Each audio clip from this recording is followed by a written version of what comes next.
cooking with our study. What did you have? I had macaroni for dinner. At Macaroni is 6:30. that one, the big spaghetti. The one with very many shapes. Yes, the one with many shapes. What time was dinner? Dinner was 6:45. You know, Yeah. for the longest time, before I actually knew it was called spaghetti, I thought it was called spaghetti. Spaghetti. Yes. And I pronounced it as such till I was adequately corrected Spaghetti. and shown the path to righteousness.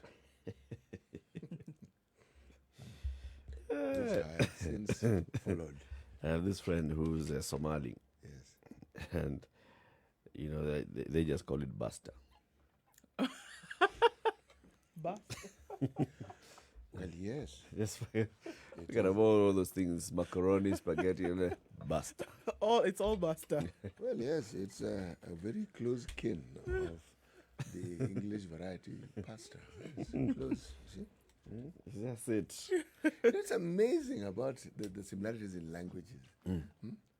I mean, yesterday, can you imagine my joy when I understood, when I actually got to figure out that the English language and the language of Nigeria, the Nigerian language is close. See, yesterday I came across the word open, and then I realized that open is actually open. So I figured, hey, similarities. CT. You realize that open is open. Yes, I realize that open is open. yes, You didn't know before. no, That open is open. yes. Then Eric added to my stove knowledge and told me that even it was an English word. Eh. And it can also be 11. The number before 12. Yes.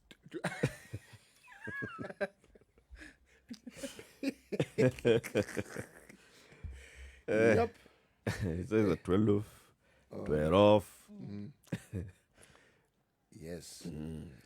Welcome to the show. It's going to be an interesting Friday. We'll be discussing a number of things. So we will speak to the former Auditor General, first Auditor General in the Constitution of Kenya 2010, Dr. Nduh Okoh. There was a story about him, and we talked about this. It was covered in the Financial Standard on Tuesday, where he was basically just giving his experience in office in those days. And we want to hear now from the man himself. So we'll bring the horse, we'll open the mouth. We'll get it from the horse's mouth. Horse will open mouth today, and we'll hear it from him. And then also, I mean, all these studies that are released by the Kenya National Bureau of Statistics, plus other surveys in the country, they are showing the adverse effect of COVID-19 on people's livelihoods. People have lost jobs, people have lost incomes. Those that were running businesses have had to shut down businesses. You can imagine very many of the people who operate pubs. And when we spoke to the Association of Hotel Keepers, when we spoke to the bar or pubs and restaurant operators association, they were all telling us the thousands of pubs around the country, and more than 50% of those are unlikely to reopen. So you can imagine the owners of those businesses, the people who worked in those businesses. So what are the people doing now? There's a lot of suffering in the community and the society. We want to discuss this and just basically engage with our audience today on this. What's happening? Just what is happening? How are you feeling? How are you faring? Yeah. What do you know of anybody who's not doing well and what's happening to them? So that's what we'll be discussing. But of course, we have always to begin with COVID-19 because that's where we are. This is 2020. We are fighting a big enemy. Big enemy. Looking at the numbers in Kenya, from what we saw yesterday, another 277. Okay, hold on. Let me just get that number right before I tell a lie. 212 people test positive yesterday, taking the numbers in Kenya to 34,705. 4 dead yesterday, whereby the day before, 0 deaths or rather 2 days before, 0 deaths. And now the day after that, 5, and then yesterday, 4. 34,705, and these 212 that tested positive were from a sample size of 3,937. Still testing quite low, but that's what it looks like currently. Spread across the country, 195 patients recovered from the disease. 141 of them are under the home-based care program. 54 have been discharged from hospitals, taking the total number of recoveries to 20,644. All right. We look around the world, 26,467,490 coronavirus cases, with 873,213 deaths, unfortunately, around the world. Let's look at Africa today, actually, you know? So let's start with these countries that are having issues. Mali, Cameroon, and the rest. How are they doing? Or any the countries that have elections this year? You've picked up on your French. Oui. Congratulations. Mali, Merci. 2,807 cases in Mali with 126 deaths. We know what's going on with the coup that happened a couple of weeks ago. But again, Corona takes a backseat in terms of all of this. If you want to look around the country, total tests having done 40,000 tests against a population of 20 million. They've only done 40,000 tests. Yes. Okay. So about 1,900 tests per 1 million people. Yes, per 1 million. Oh, people. yeah. Yeah. Okay. Somalia? Oh, you want to look at Somalia? Well, let's look at what's going on in Somalia. So we know that there was a problem there. 3,310 cases and 98 deaths. 2,481 recovered. We're looking at a population of 15 million, 16 million people. It doesn't even give us the total tests that have been done in the country. It's not a statistic that they've been able to cover or been willing to cover. So We really can't tell. We can't tell, unfortunately. And yet, what is of interest, since we're talking of Africa, if we were to consider the reality is that everything that was predicted about this continent with regards to COVID has not come to pass. And it's even puzzling scientists. This issue of the peaking. Many African countries are not peaking. Remember, we were touted as having some of the worst healthcare systems in the world. And the worst habits. Yes, and then there's overcrowding. And no water. No water. No soap. No soap. Yeah. And generally poor. And yet, despite all that, given the situation that Africa is in, we should just have been literally, as predicted, dropping off one by one in the streets. It hasn't happened. But you know, that's why I was asking about these numbers. Let's look at Africa, because there are those that keep going back into these statistics and saying, you know, look, Africans, they're not even testing, so we can't even tell what's happening. That is also true. But as you correctly put it on so many occasions, you cannot hide deaths. Just like you can't hide illnesses, You really. can't. You cannot hide illness. Yes. So how do you explain it? Scientists are having difficulties explaining it because they're looking around and it is not difficult to explain. Look at Tanzania, for instance. They more or less said, look, we are just going to get on with our lives, okay? Yeah. Forget it. And let's see. Just forget it. Are people dropping off in the streets of Tanzania? No. It would be reported if they were. Though those, you know, earlier videos that were circulating, you know, the body there, somebody looked sick there, there was there, of course, the letter from the U.S.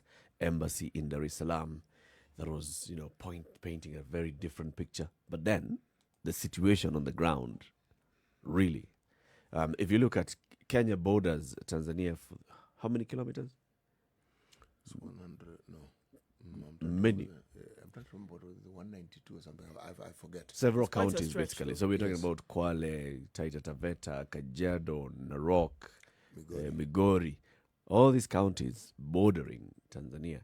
Do we hear of, you know, people crossing over because they're running away from death? Because people, I mean, Or that's, do we hear spikes? or do we hear on around our the side? border? Because if the argument is that you can't get the numbers in Tanzania, then an overlap would be we'd be able to get numbers in Kenya. In Kenya. Are we getting it? The answer is no. We're No. not. We're not. That tells you something about what's happening there. And it's the same, even Rwanda, I'm not saying this, anything, even Uganda are not reporting, spikes around the border towns. You know, one of the things that ought to have happened by now, given that a lot of the urban dwellers in Africa live in what are referred to as slums, the overcrowding there is profound. This should have sparked off a real serious spike in COVID infection, just the habitation. And then these areas, the areas of habitation are also known to lack in certain basic public health. I mean, the communities, they don't have running water. I think we also have, there's a possibility that, that this virus is well and amongst a lot of these communities that we are talking about, but by virtue of the fact that testing is not being done, you wouldn't know. And I think that quite a number of people have had the virus. I think quite a number of people have it. And it's possible that they're either asymptomatic or the symptoms are not so serious that are going to get them bedridden. They can still go about and do their business. So there's no reason for them to suspect. And even if they do suspect, they're not willing to, do they're not willing to be down at that moment. What is helping the bodies fight? We don't know. That's the thing. That's another one of the things that you don't know. Genetic makeup, physiological makeup. Is it what the body has fought? It's a robust. Another opportunity it's actually a very robust immune system. Yeah. Yes. That has met with very many other things historically So that you've been able to fight off. ready. That you've been able to fight off previously. So I mean, this is not the one that's going to get you down. This one comes along and tells us, "Kuja." We're You ready see, for you. if you look at India, the numbers just keep rising, and the conditions that I'm referring to is also these conditions are best exhibited in a place like India. But if you look at the numbers as a percentage of the population, even in India, then you'd say it isn't really alarming. Yeah. Not that there's any death that should not be considered alarming, but the numbers are not. Comparatively. No, they're not. Yeah. And then if you talk about Africa, look at, say, South Africa, where they've been doing some really serious testing. The truth of the matter is, again, even there, the numbers are not really daunting. The numbers are rise, yes, but as a percentage, they are not really daunting. The health system has not been overrun. No, it hasn't. That is the truth of the matter. Now, you can explain around it, but that is just the simple reality. And yet, countries that have better systems, infinitely better systems, are being overrun. Seriously so. Seriously so. Maybe Magufuli and his people really prayed for the whole continent. Oh, the prayer work. They just didn't pray for it. So let's take a break. This is the situation room.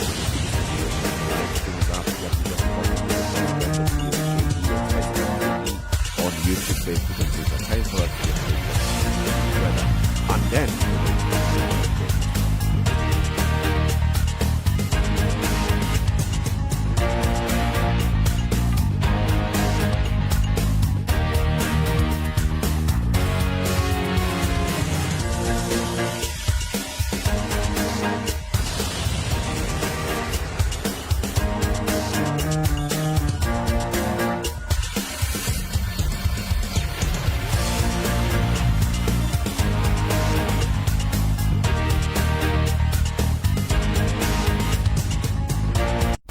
Classic soul, R&B, smooth jazz, neo soul, and nostalgic ballads. Make some noise. Yeah! You're listening to Spice FM.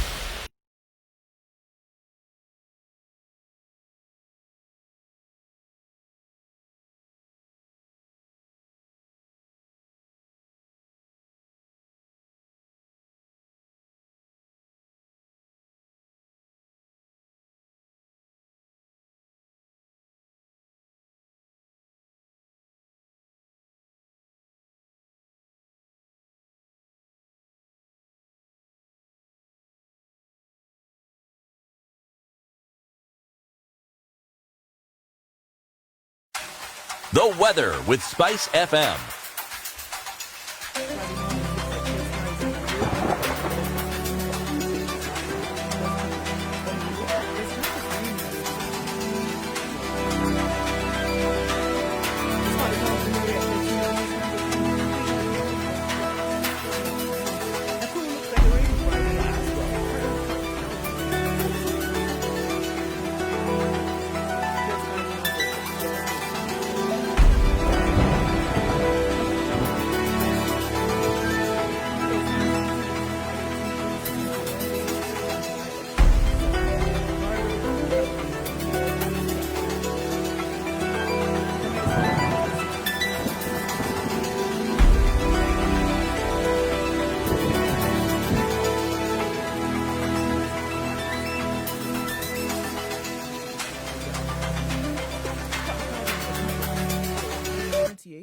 of 23.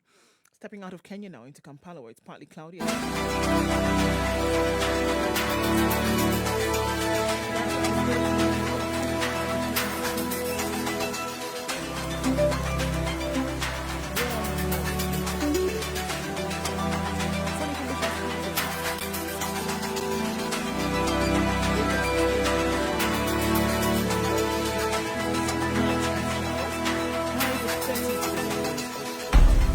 And in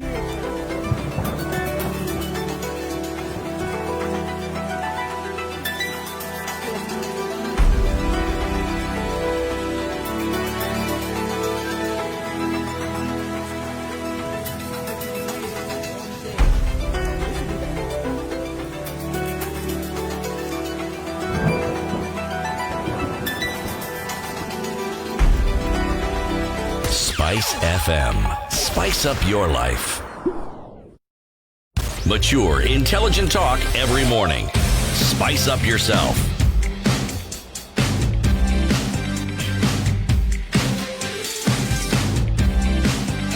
Mornings done right. Good morning, wherever you are, this happy Friday morning.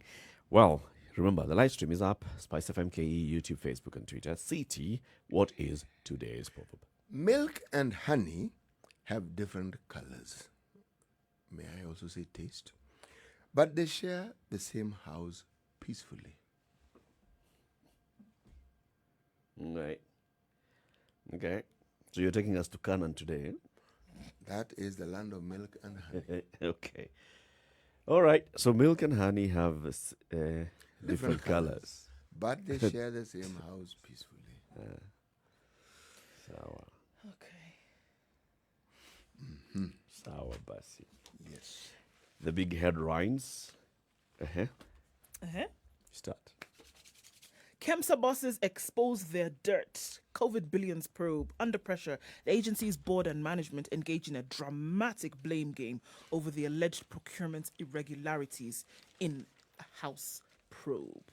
Right. So the drama is just beginning. The drama is too real. I'm telling you. That is in which paper? The Standard. Okay. We look at another one. Let me tell you what this one says. Carry on. Now, the Kenya Medical Supplies Agency KEMSA managers yesterday engaged in a blame game as they fought off allegations of complicity in the questionable procurement of COVID-19 essentials. Two of the suspended KEMSA managers who appeared before the National Assembly Health Committee blamed each other over the contracts that led to an oversupply of COVID-19 equipment at the expense of taxpayers. Members of the Parliamentary Committee and the KEMSA board chair, Kembi Gitura, watched in disbelief as the suspended CEO, John Njeri, and procurement director, James Charles Juma, who is under probe by the Ethics and Anti-Corruption Commission, kept blaming each other. Gitura revealed that the board did not approve the management's decision to overshoot their budget of 4.7 billion to the 7.6 billion shillings they incurred at the questionable procurement.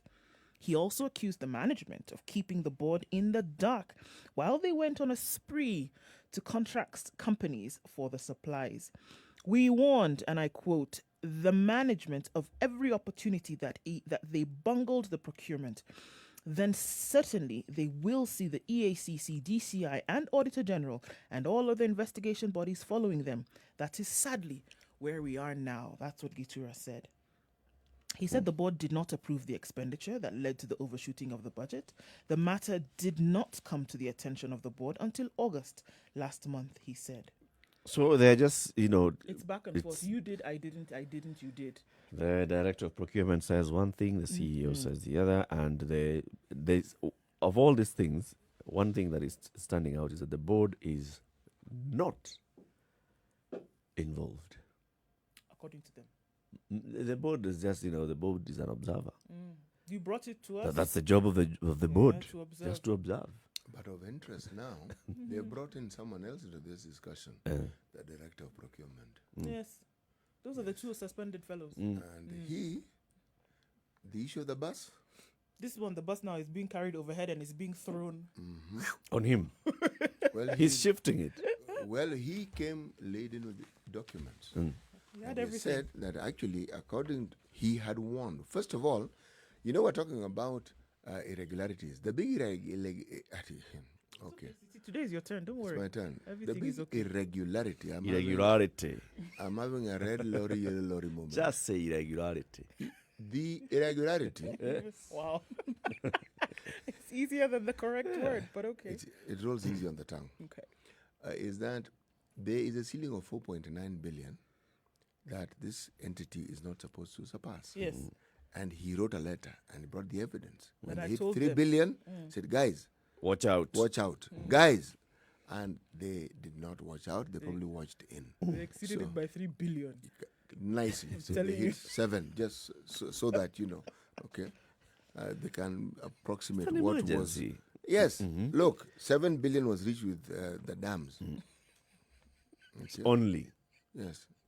So, seems to be your benchmarking 7. Good At number least, here. I mean. Now, the thing is, the Star, So he seems to be saying that he was overruled by the that CEO. is what he is saying. This thing has gone round. It's back with the CEO. Yeah, He was very he was clearly. he was alerting the management, and management led by CEO overruled. Yes, and he And goes the board further. is unaware what is happening, The board says it didn't approve. He didn't approve. and He it was said not that- even aware. He said that at every opportunity he told them, you guys will be followed by DCI EACC. I have told you, you've overshot. And that's what we're experiencing now. Now, he has gone further and said that the principal secretary and the minister are really not involved in procurement processes. This is the director. Yes. Suspended director. Yes. He says these people are not involved. They can talk about the actual process of procurement. They're not involved. So, the Star, having got this information, have an interesting headline. KEMSA clears Mochacho, Kagwe, in COVID. What is wrong with me and names this week? Don't worry. You'll be all right. Here I was yesterday referring To to the Kiraive chairman, whose name is Akile Murade, and I decided that he should be Kiraive. No, this is not good. Don't worry. Just Don't worry, City Muga. Mochache and Kagwe, okay, it clears them of COVID funds saga. Says no, them, they are not involved. Eric, middle name Prophet, had said this thing. Wait and see. It's going to go around. CEO. It's going round under the bus, over the bus, inside the bus. CEO. Ay. a You know, this is one job that you don't want to I take. haven't finished yet. Bado, tuendelee. No. They've also said that part of the donation that Jack Ma had, yes, Right. part of it didn't reach Kenya from Ethiopia. It's still in Ethiopia. I cannot say for certain. I just know it didn't reach Kenya. Oh, for And crying it was out supposed loud. to leave Ethiopia to come here. So, okay. Now, So, okay, that bit of the Jack Ma, let me just handle that, okay? yes. According to this story in the Standard, first of all, the Parliamentary Committee, the National Assembly Committee on Health, had summoned the bosses of these two companies that had been adversely mentioned over this whole saga, including the clearance of the Jack Ma donations. And this is Crown Healthcare Company and Megascope Company. But yesterday she was like, okay, in our letter summoning you to appear before this committee, we had told you that we want you to come and tell us the role you played in the clearance of these goods from JKIA. We have since established that what we were hearing was just rumors, that as a matter of fact, your two companies were not involved in this clearing. So when you come, we're not going to ask you those questions about what we have since established. We have evidence. I don't know how they got the evidence. Okay, but the Chief Administrative Secretary in the Ministry of Transport, Chris Obure, notified the committee that the entire donation from Jack Ma was cleared by the Government Clearing Agency, which was then domiciled in his ministry. He, however, revealed that 21 packages of this Jack Ma consignment were missing when the donations were being cleared after arrival from Ethiopia, where it was channeled through. So, in that story by the Star, it's sounding like they disappeared in Ethiopia. In the story, it's like my reading is that they whether disappeared left somewhere. Ethiopia, that's why It's I not clear. focused. They didn't get to Kenya. I'm not talking about them leaving Ethiopia. They were supposed to leave Ethiopia, but they didn't get to Kenya. So when We know they all first went to Ethiopia. That we understand. Yeah. And then from Ethiopia, they were supposed to they're come to being Kenya. distributed now to Yes. the other countries. Now, that distribution network, something didn't quite happen as it should have, according to what we've been told. This whole story and the way this investigation is happening, chap, today, come, respond, tell us, give us the documents. But now, of interest, the governors, through their council, are actually referring to our Senate as extortionists. Now, the reference, of course, is this matter of the budget and the delays that have occasioned it. But they're also saying, they're not giving details. At least this article that I'm reading does not give details. But they're saying that these fellows are extortionists. Now, when you... Who are Which these? fellows? The committee in the Senate...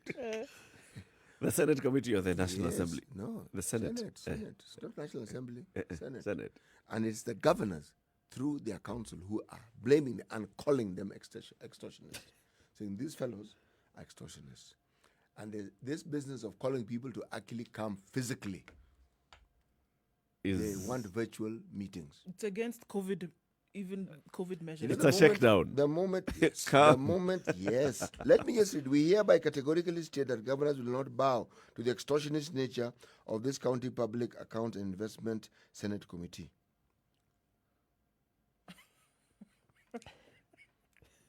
You know what is implied So is... sad, it's funny. No, what is implied is actually fairly heavy. Because they've actually accused Why are they saying they will not go? Because of COVID or because the of... extortionists. Because the committee is extortion. Yes, essentially when you're called there, it's a shakedown. So they're saying you can shake us down virtually. We don't want physical shakedown. We are not going to We be are not shaken down doing. physically. But really, these aren't people who are using this word carelessly. What is it that has happened to them that has made them decide to actually refer to this matter in the manner that they're referring to it? It's not a light matter, is it? No. The unfortunate part of this story is that the governors are raising it just like that, just like a casual matter. Whereas you're basically saying that as 47 governors, as 47 heads of the subnational government, you are feeling like you're being extorted by an arm of government. And it can't just be, something that a statement that you just make and it goes like that, like this. You didn't say something major. More to the point, this is not something that I think has arisen as a result of this matter of determining how the spoils that are supposed to the county should be divided. No. No. I think this is something that has happened before. And now with this new twist that they have, they've decided, no, enough is actually quite enough. The Public Accounts and Investment Committee summons the governors all the time. We have received this report from the Auditor General and we want you to come and explain. And of course, that forms a very big part of a report that will go into the Senate and into the records. Hey. All right, it is 6:30. This is the situation. Some time for us to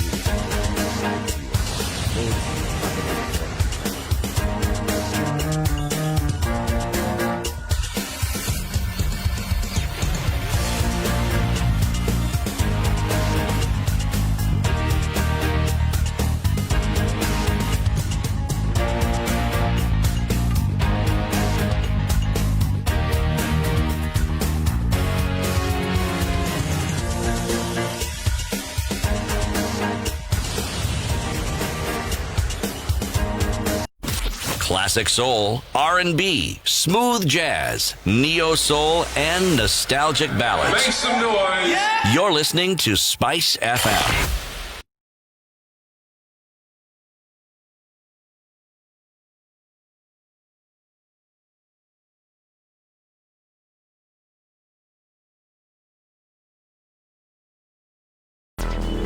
Traffic. So both lanes are back. Not much.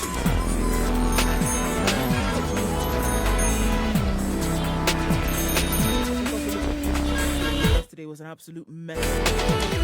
Get off there.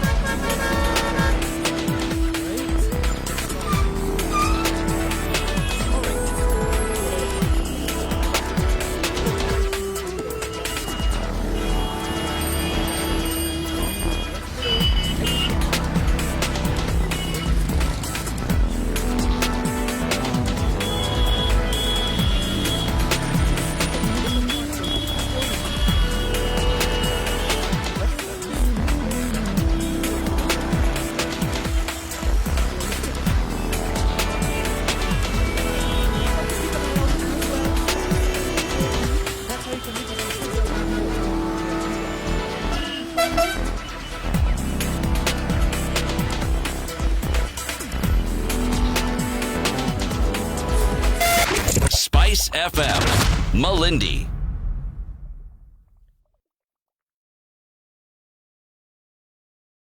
Mature, intelligent talk every morning. Spice up yourself.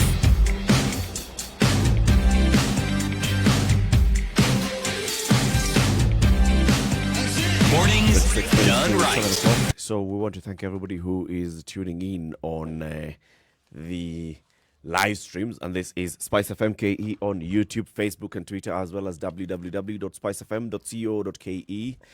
Tuned in from Naitiri, this is Masibo Situma. Naitiri is in Bungoma.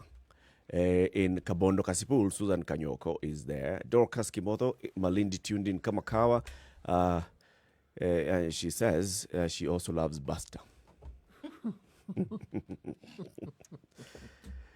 Omoriki Vincent Onyaboke says, irregularity. Guys, you're my favorite. I can't go without listening to you. Otherwise, it's a bright Friday morning here in JKA. Otherwise, Omoriki, karibu sana to the show. Vincent Bukacha, who's in Bomet County, karibu, and continue listening. Gori Opingo, you've started typing. I don't know where you said you wanted to say you were tuning in from, but everybody, welcome to the show. This is Friday. It's a happy Friday where CT Muga becomes CT Mugo. And is it the irregularity of the word? Got that. Got it. Wow. Yep. Okay, other headlines. Top report shows only 6 tribes share top state jobs. Oh, no. That What's is new? the headline in the Standard. Daily Business put it Business Daily. It's that day, isn't it? Today is that day, isn't it? Okay. Don't worry, Mugo. Go on. Okay, thank you. Kikuyu Kalenjin dominate parastatal CEO jobs. Hey. Star. Kikuyu Kalenjin, Luya and Luo dominate public service jobs. Now, if you come to the Nation, you have to go beyond page 4 before that story even appears anywhere. What is of interest? But it gets a full page in that page 4. Yes, it does. Yes, it does. It does. It gets a lot of information. That is, as you correctly asked, surely what is new. What is new is in the details. There is a community called the Rendile. They have nobody in the top civil service job. None. Zero. No, why? Okay. The Rendile. Rendile. Okay. They are found in those areas around Marsabit. Okay. There's only one employee in top civil service from the Godia, Ogden, the Kenyan Asians, Samburu, and Swahili communities. One. Of these, one. Counties with only one employee in the top civil service are... What is top civil service? Top civil service, you cannot Is it get higher PS? than a minute. Yeah, no. I think it is CS, brother.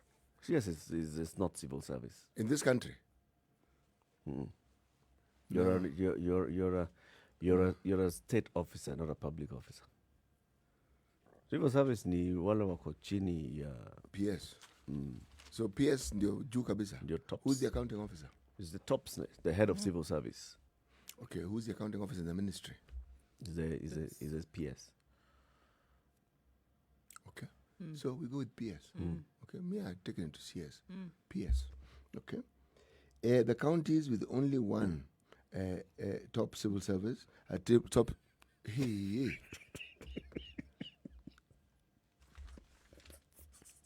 Okay. One employee. One employee in that cadre. Thank you. Okay. Tana River, Samburu, and Lamu. Okay.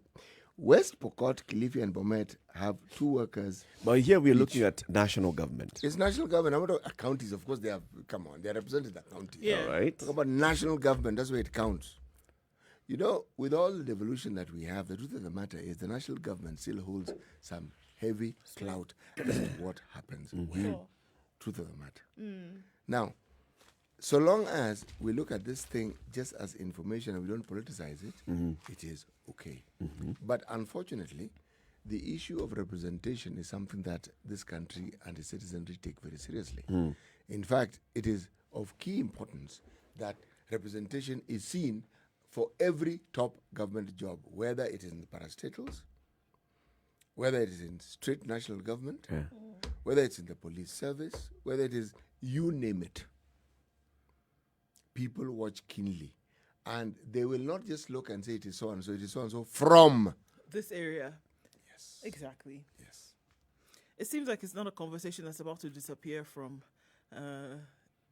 anywhere anytime soon. No, it isn't, but also of significance.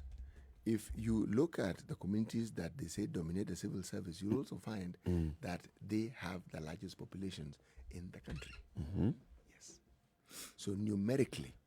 But it's But not then the yes. same way we have this effort at trying to ensure that there's gender balance and affirmative action, I think there was that part of the Constitution that was hoping that we're going to have some affirmative action, talking about ensuring that there is regional balance in all government appointments and representation of everybody. It should be a push. It should be a push that a certain government will sit down and look and say, all right, so here we have Professor so-and-so and we have so-and-so who is not a professor. This person is highly qualified, but because of the balance, let's give this job to so-and-so. I am sure there's a representation if you look at the boards, the composition of boards. This is a newspaper report. If you were to actually look at the report, that in its entirety, I'm sure there'll be details and you'll actually get to understand the composition of, as I said, some of the boards that are part and parcel of these parastatals. And you will find representation. So it isn't as though I think they've been ignored, but what this report is talking about and what the newspaper is highlighting is the very top position, like chairman of this particular commission. Yeah. Okay? The leadership. Yes, exactly. The very top leadership. That is what they're talking about. Not the representation at that level of leadership. No.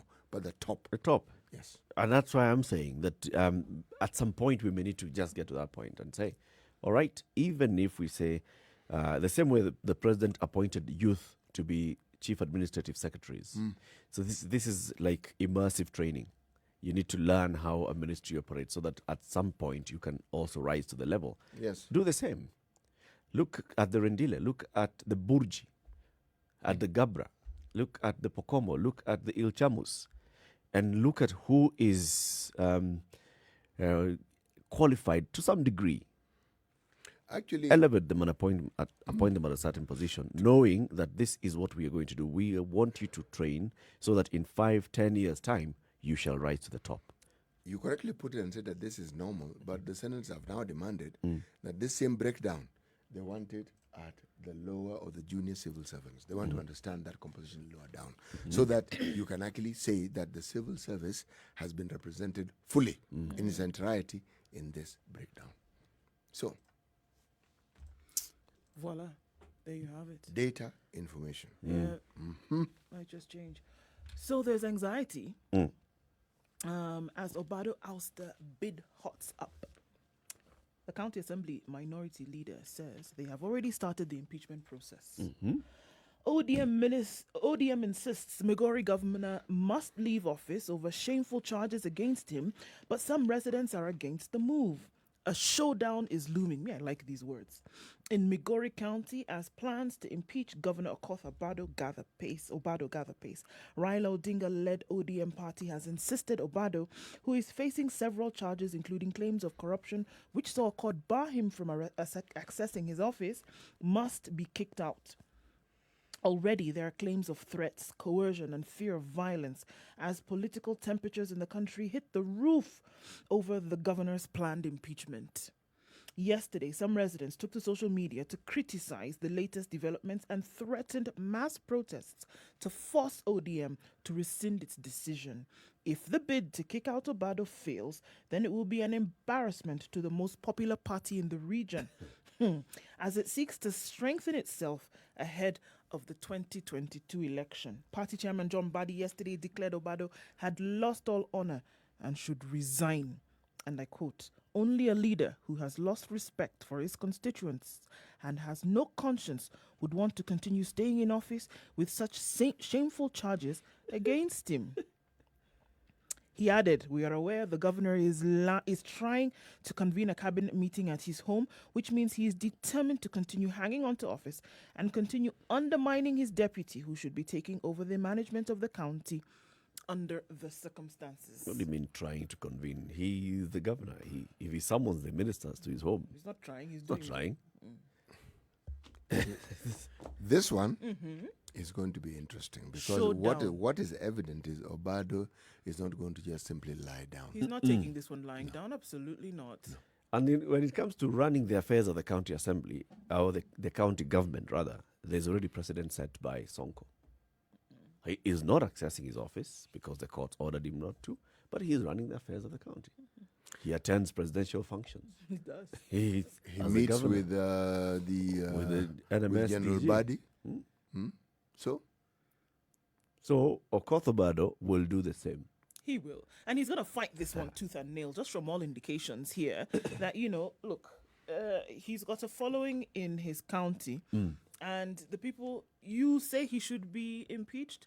His people are saying, excuse me, doesn't really charges. We haven't allegations, complained. it's It is okay. our money. The court has taken him, Yes. the state has taken him to court. let Let it- them take him. But as far as we are concerned, we're all right. So we also are not supporting this impeachment bid of yours. But it would be interesting to know what percentage of the population is this that still supports Obado with this matter and says it doesn't matter. It doesn't matter that these are corruption allegations. you know It doesn't matter. if you read what has been presented in the media, in the print media, up until the time when ODM made the announcement of the position they had taken in this matter, it was just one of those many cases where Obado has been taken to court.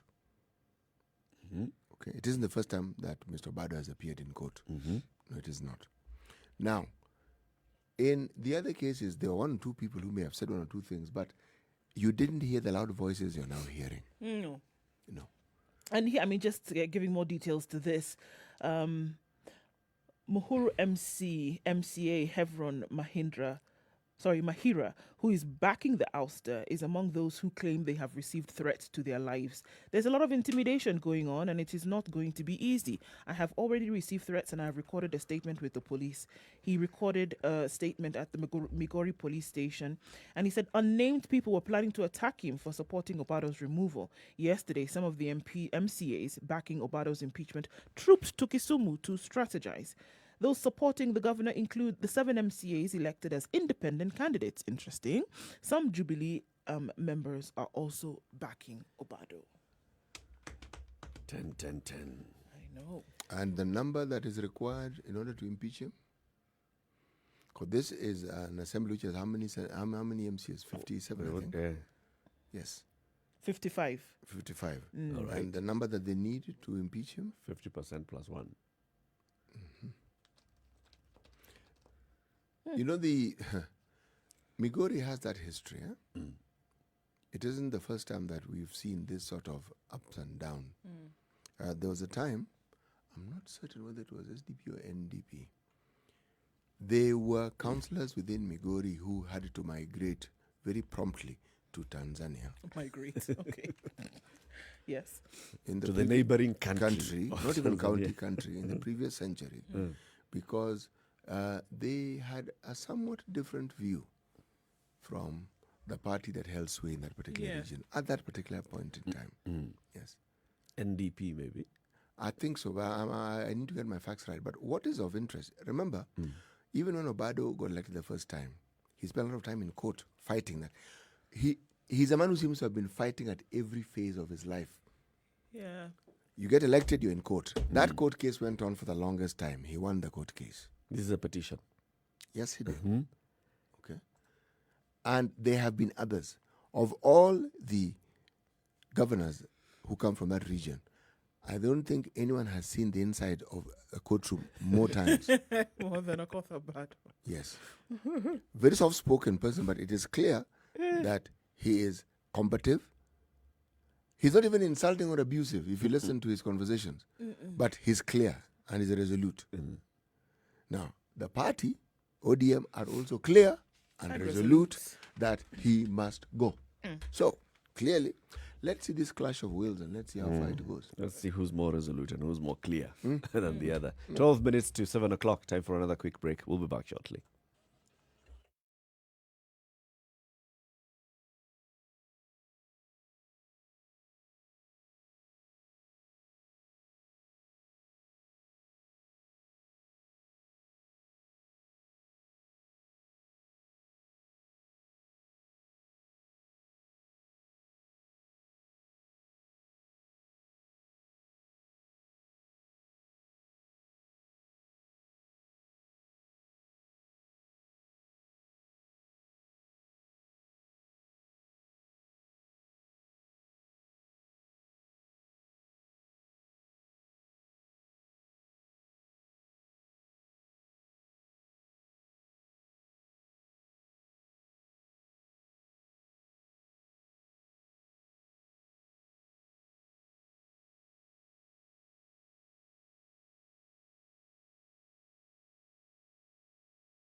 .5 Spice FM, Kisumu.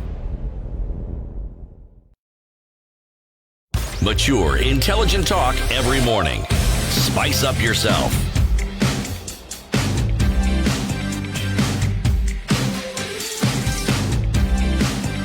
Mornings done right. 94.4 Spice FM, Nairobi. Death of a national natural resource, and this is Lake Magadi. Experts are warning that Lake Magadi could be no more in just as few as 5 years from now because of siltation. And this siltation is happening because of a lot of human activity in the catchment area, which brings water into Lake Naivasha. And this catchment area is in Narok County. The Lake Magadi is in Kajiado County. Now, the areas that are these catchment areas are Nairagi and Kare, Karmoto, Oloitip, Suswa, and Olderport. They are contributing to siltation in the lake that is situated 640 meters above sea level. And these catchment areas are 2,000 meters above sea level. So that means that when there is all that flooding up there in Nairagi and Kare, in those parts of Narok, it comes with all the silt downstream to Lake Magadi. So Lake Magadi is basically just being choked by mud, and yet what we want on Lake Magadi is not mud, is the soda ash. In 5 years' time, the stadium in Lake Magadi will be complete. That's what experts are saying. And basically, the National Environment and Complaints Committee went on a fact-finding mission on this degradation of the lake's 5 catchment areas in Narok County. And now they're asking the national government to engage the Ministry of Environment, Lands, Water and Roads, the Kenya Water Towers Agency, and the private sector to save this particular lake. You would think that some of these things would be obvious and taken up immediately. My second story is on page 3 of the Standard this morning. And it's the shock of teens who are secretly put on contraceptives. Now, this story is talking about girls in some parts of Nakuru County who apparently, without the knowledge of their parents, and we're talking about teenagers as young as 14, others 12 and 13, without the knowledge of their parents, have actually gone and procured contraceptive services, and they've gotten contraceptives, and this we are talking about what are they called? Implants. Wow. There's this particular girl whose implant was inserted on August 19th, 2020. It's due for removal in 2025. She could not comprehend the side effects of the contraception during an interview at their home, but she revealed that 2 weeks after the implant was inserted, she bled for 1 week.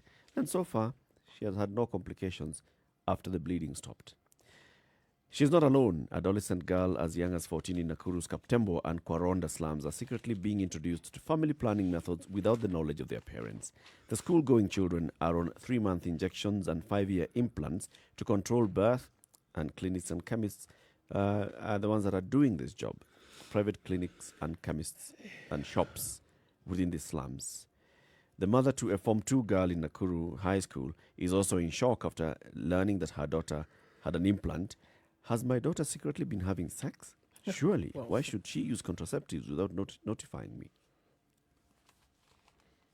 How old is the daughter? 14, Form 2.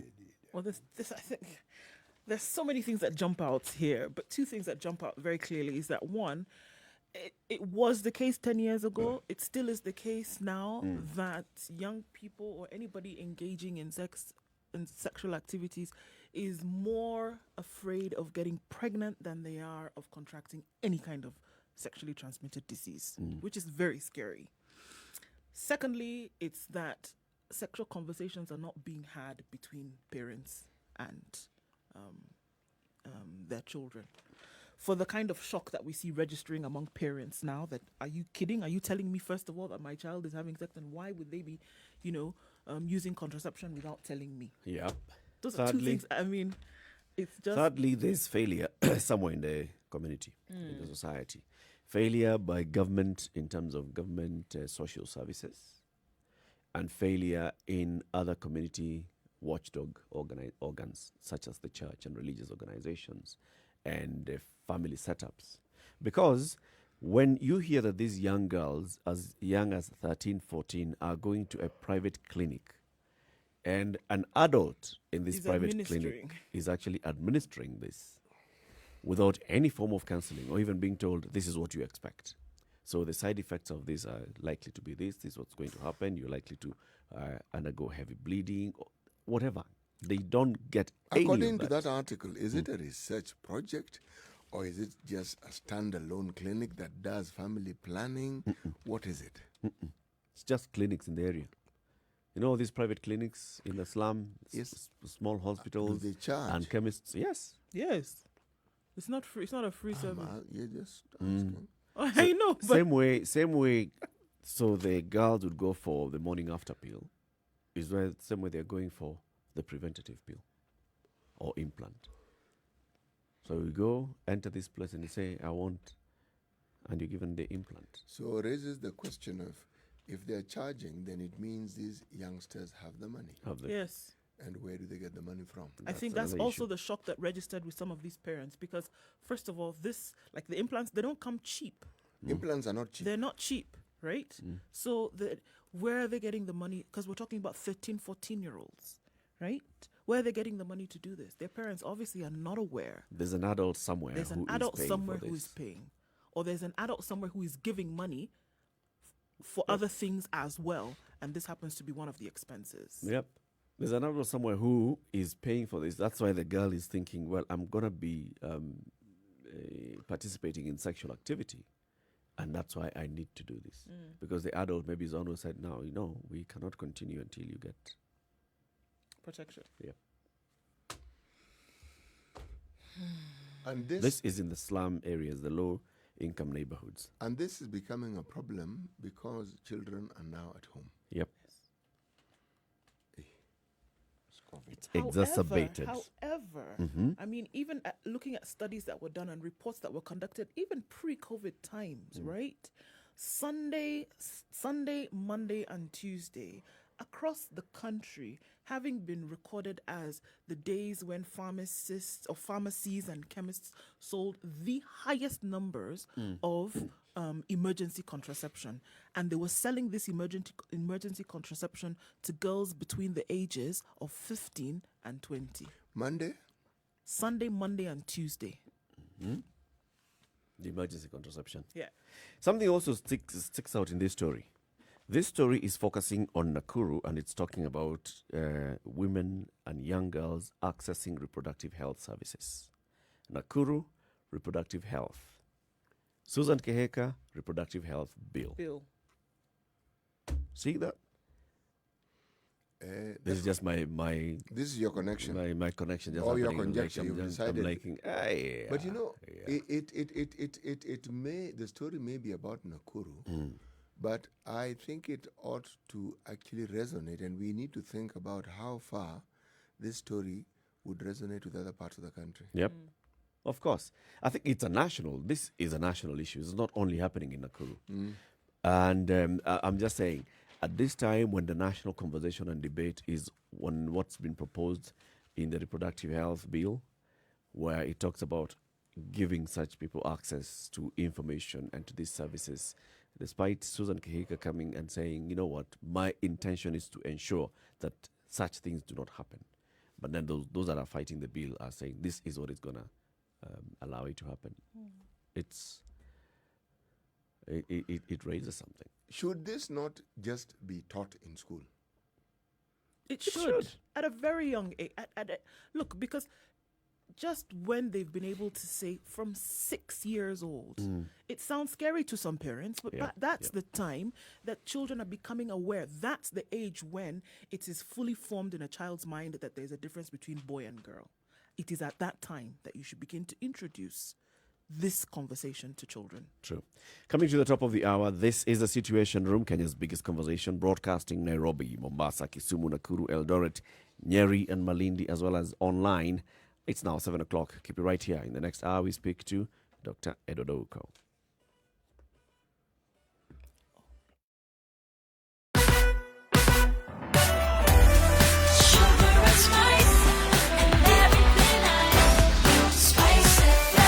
Spice up your life.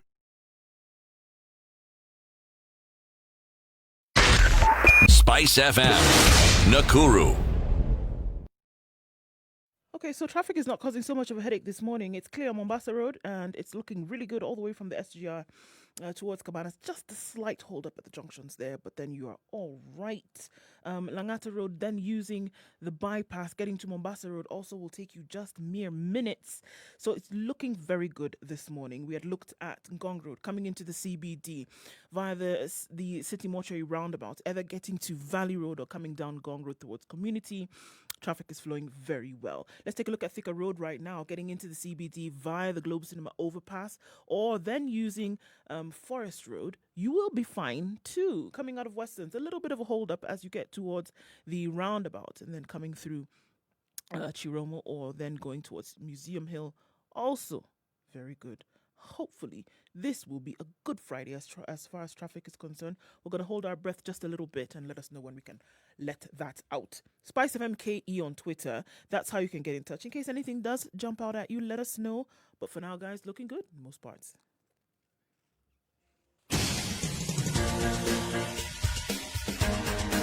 This is the Situation Room, the home of hard-hitting political commentary and penetrating insights about the state of the nation. This is a talk radio experience like no other. The Situation Room, a place for hard truths, debates, and elevated conversations. The Situation Room, witty, political, engaging, deep, controversial. In the room, we have C.T. Muga, researcher, academic, seasoned political observer, a fountain of wisdom in these politically uncertain times. Nduh Okoh, Nigerian by birth, Kenyan by choice, communications expert, Pan-Africanist, a truth seeker and believer in people power, and Eric Latiff, agent provocateur, the man in the chair, seasoned journalist, news hound, a man who believes in punching up, not down.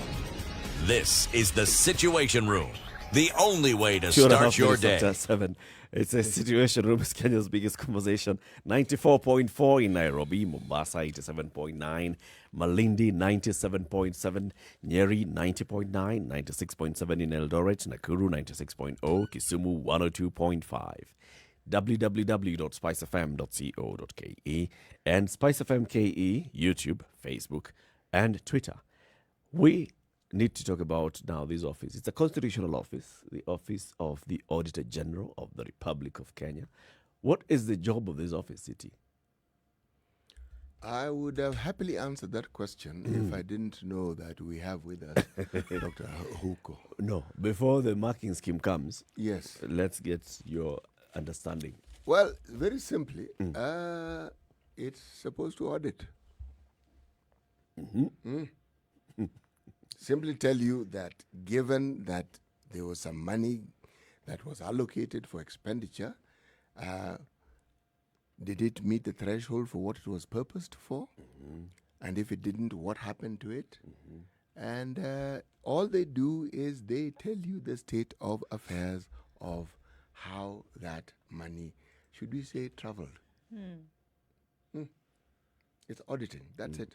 So it's in that profession of auditing, Yes, that's what they do. coming to see after the fact. Yes, there are rules and regulations that are supposed to govern this entire exercise. And so it's not as though it's money given to you to do with as you see fit. No. Now, part of the things that I think that office would do is to try and ensure, well, to determine if you actually played by the rules.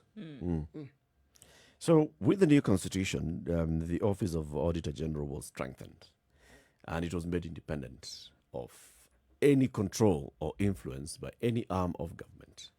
And we had the first person who took over this job. This is Dr. Edward Okoh, and he, in fact, we poached him. As a country, poached him from very colorful international job and asked him to come and serve the people of the Republic of Kenya, which he so loves. And he accepted it. He came and he took up the job, right? And this is serving as Auditor General with a secure tenure. And then after that, it's non-renewable. You exit, go look for something else to do. During that time, however, you have to know that you're going to be dealing with a government that has spent the money. Because the spender of the money is the government. Yes. And there are questions that you're going to be asking that people don't want to answer. And there are reports that you're going to produce that because of the insufficient response that you were given, you're going to point out that I asked and I did not get the sufficient response. Fire. Anyway, let's hear how the man survived this job. Good morning, Dr. Okoh. Good morning. Is that Eric? Or Yes, it is Eric. Eric, thank you very much. Yep. So this is Eric. I am not a great, first of all, I'm not a particular for title. So Mr. would be, I like being fair and simple. Okay. So, I'll just call you Mr. Eddie. Eddie. Okay. So the other gentleman in the studio is a man who was previously known as CT Muga, but for purposes of this Friday, he is Mogo. It's Muga, not Muga. Yeah. And then the lady is Nduh Okoh. Nduh. Yes. So yeah, I think Nduh would have just put another U, then it would be Okoh. There you go. Eddie, you had a very interesting tenure as the first Auditor General under this new constitution. First, there were very many things. The new constitution came up with a new structure of government. The new constitution came up with more powers and expectations for the Office of Auditor General. When you were taking up the job, did you expect it to be how you found it by the time you were leaving this job?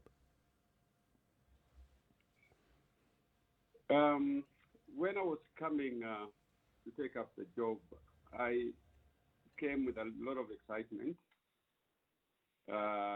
given that I was coming into a job at the backdrop of a new constitution, and which was hailed to be one of the most progressive constitutions in Africa, if not the world. So there was a lot of excitement, and I really look forward to the job. Now, as to the situation on the ground when I came, things were slightly different in various ways. First of all, was the issue of resources, the budget of the office, vis-a-vis the expectation of the new dispensation, which, as you know, made Kenya to be a country of literally 48 governments. That meaning the national government, which I would call the mother government, and some 47 other county governments, which were, by all intents and purposes, fairly independent but interdependent. Right.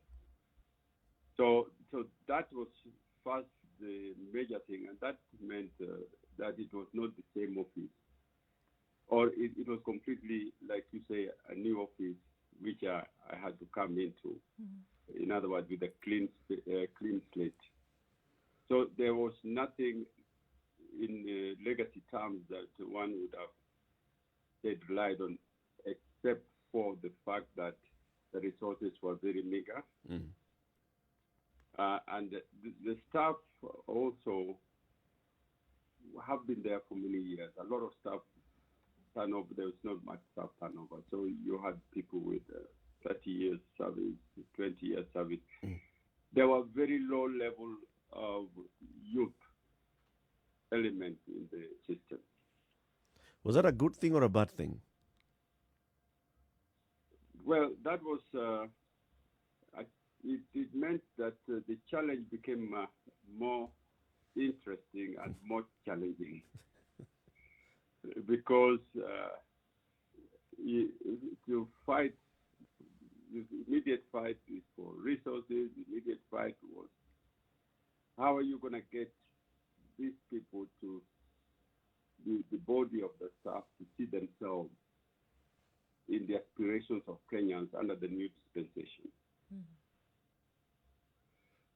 So what did you know that it was, Eddie, as this started and as the work began? What was it then that you were tasked to do for government?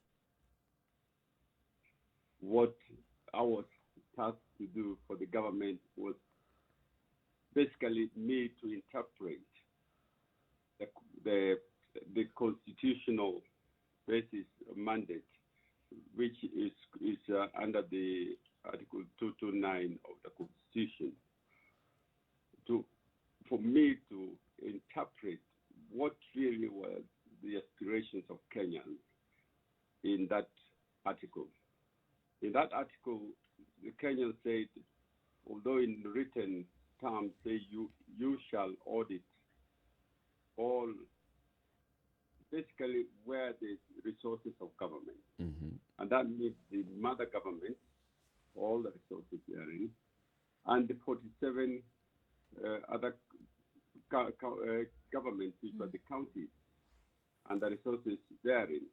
Now, when and any other place, such as the political parties, where there's a lot of the public money goes into, the judiciary, which is not a government, but which is fairly independent arm,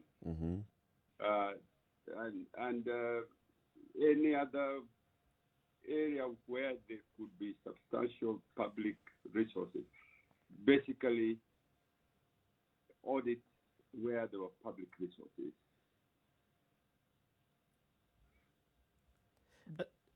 As Go ahead. so as you began this, What then did you face in terms of challenges, in terms of setbacks, when you began to actually show what was spent?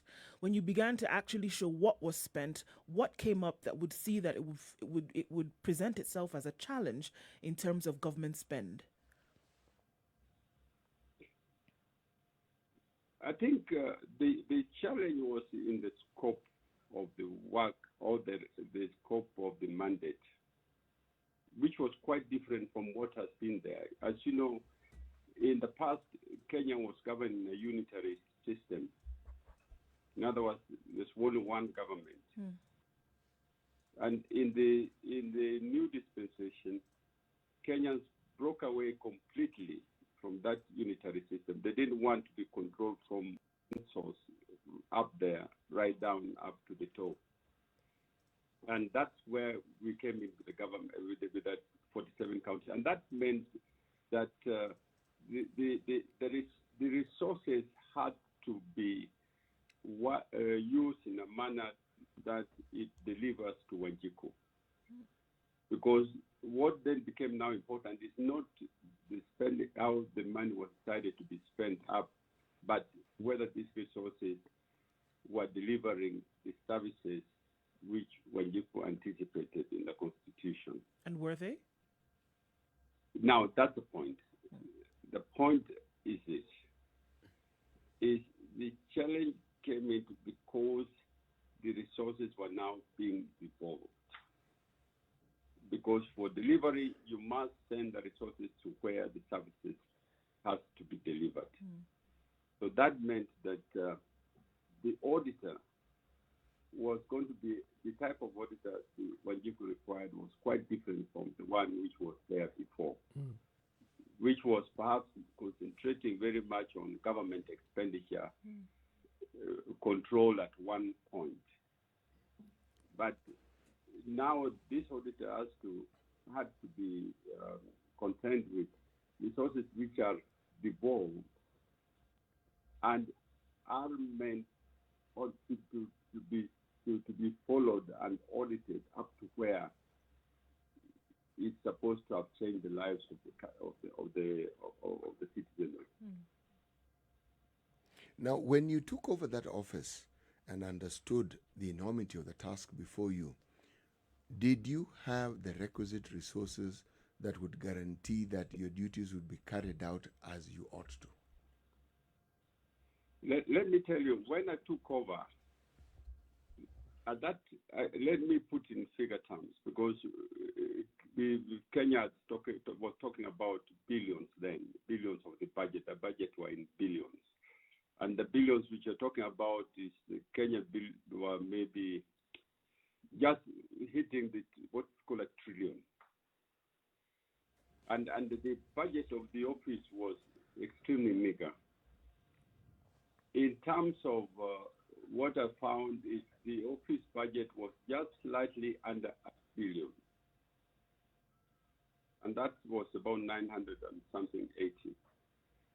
Now, when I sat down and looked at the scope and the mandate and the requirement and the way the resources are going to be devolved, that became the most immediate challenge. The resources were, of course, are never, enough. But in this case, it was just simply an office which perhaps was neglected in terms of resources. So that was a major challenge. Then the second one, as I've told you, was the need to bring the staff level to the challenge which was required at the mandate. At that stage, the staff were about, say, just under 1,900. And when you look at the expanse of the expenditure being devolved, and one is required to follow that resources up to where it hits the ground, that is at the county level. This became the second challenge, the staffing of the office. So, I mean, this was very basic. One would have hoped to have gone to an office where at least resources were adequate to the task, and the staff were, in terms of number and quality, were adequate to the aspirations of Kenya. So, are you saying that there was a need to even for you to devolve the functions of your office as well, if you're to meet the challenge? That was that was an obvious challenge, because you could not audit resources which have gone to Mandera, right? From Nairobi. In Nairobi, without you being there. And what really it meant is it was an immediate challenge, because the people were clamoring. And as you know, as we now come 2013, the county started being operational immediately. And there were a lot of audit risks which one could foresee in the way, first of all, a big bang devolution was brought about, and the challenges of audit it came with. Yeah.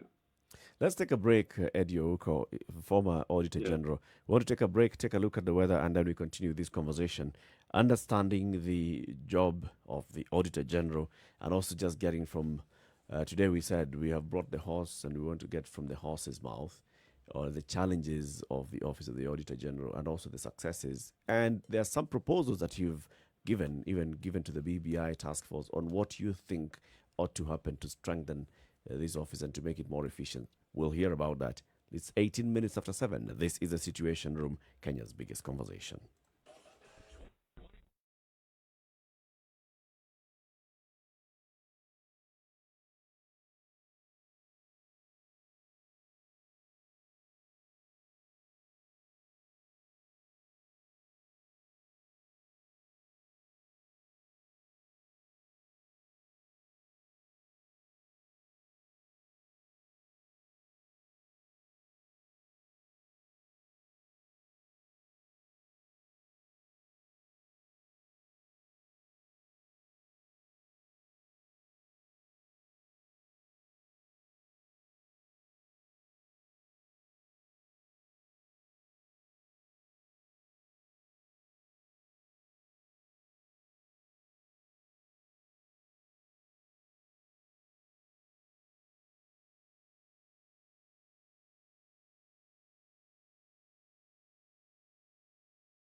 The weather with Spice. All right, at 11 degrees, we're looking at partly cloudy conditions in Nairobi.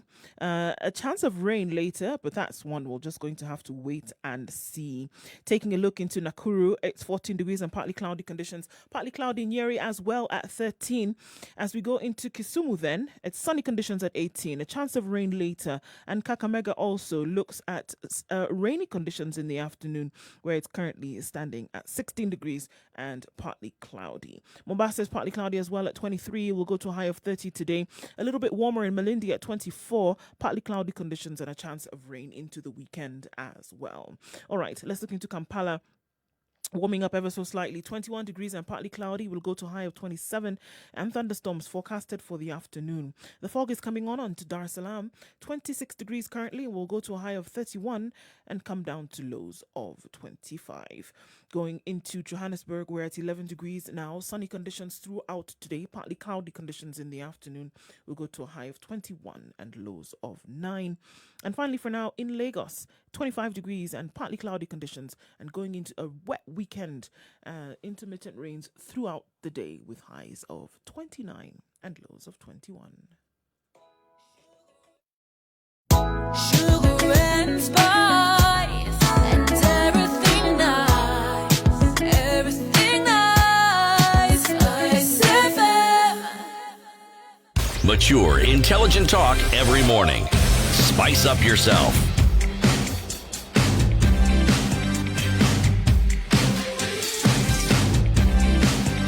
Mornings done right. 94.4 Spice FM. After 7 o'clock, this is Kenya's biggest conversation, the Situation Room. In the room this and every morning is Eric Latiff, CT Mugo, and Nduh Okoh. And on the line is Nduh Okoh. He's a former Auditor General. of the Republic. Eddie, before we went to the break, you were telling us about the challenges of now the devolution coming into effect, an underfunded office, under-resourced office of Auditor General. Now, let's look at the politics of it. When you started your first audit around the country, across the country, in the 47 county governments and the national government, did you get the support, the political support that you required?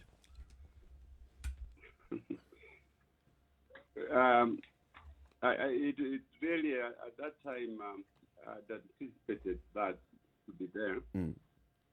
But it's only natural that people don't like to be told, all seemingly being criticized on the usage or management. And therefore, the support necessarily one should not have expected. And I was not surprised when, of course, there were resistances in various areas. Did it hamper the production of the first report, for instance? Where the first report came with a lot of misunderstanding, a lot of denial, self-denial, and it's the misunderstanding which then also made it worse, because people then politicized what were purely professional issues. And that was very important. That is something which I was to see and live with for quite a while, especially come 2013, when we now had another new government, and which now started reliving the constitution as a government.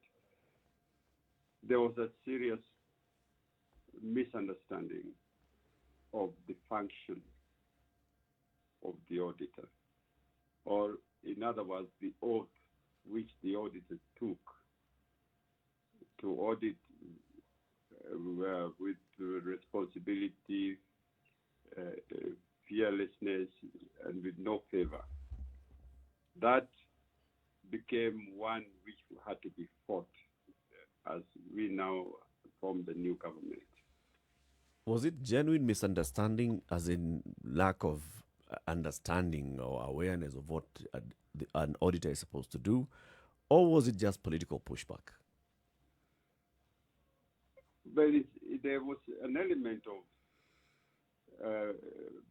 lack of understanding of the function, or the function had never been felt to be one which was threatening. But now it appears to be one which was threatening. So there was that fear, and also simply not understanding the primordial role played by the office of the Auditor General. Let me put it this way. Kenya would not be a functioning state, all being seen in the eyes of the International League of Nations, as a functioning state, much as you talk of the three arms of government. But we cannot do without the Auditor General. That would not be seen to be a functioning state.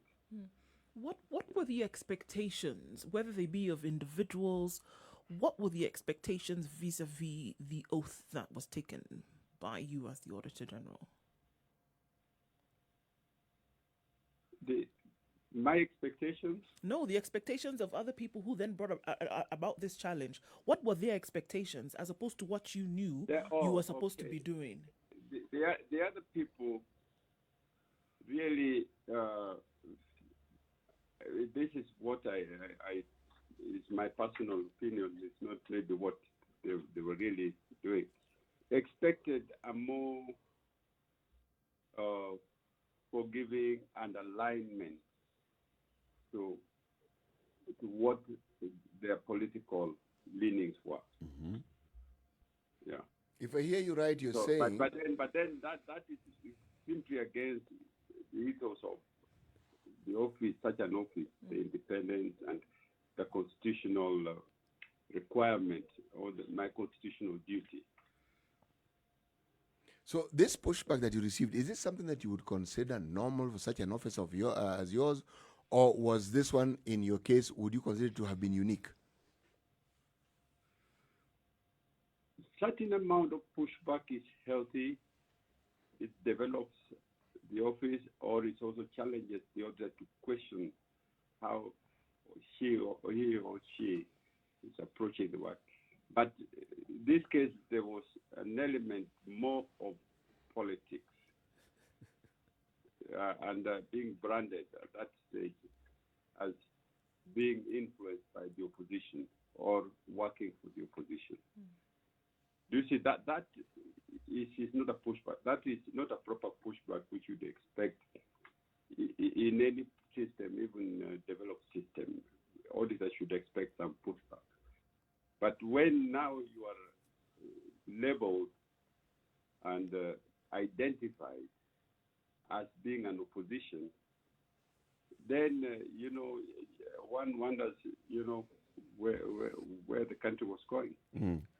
Eddie, I'm curious as to what it was that would have been reported, or what it was that comes out in some of these audited reports that would then invite this label as being in opposition of government. What exactly was it? Was it that there were national funds that could not be accounted for, not used as they should have been? What would it be that would invite such a label?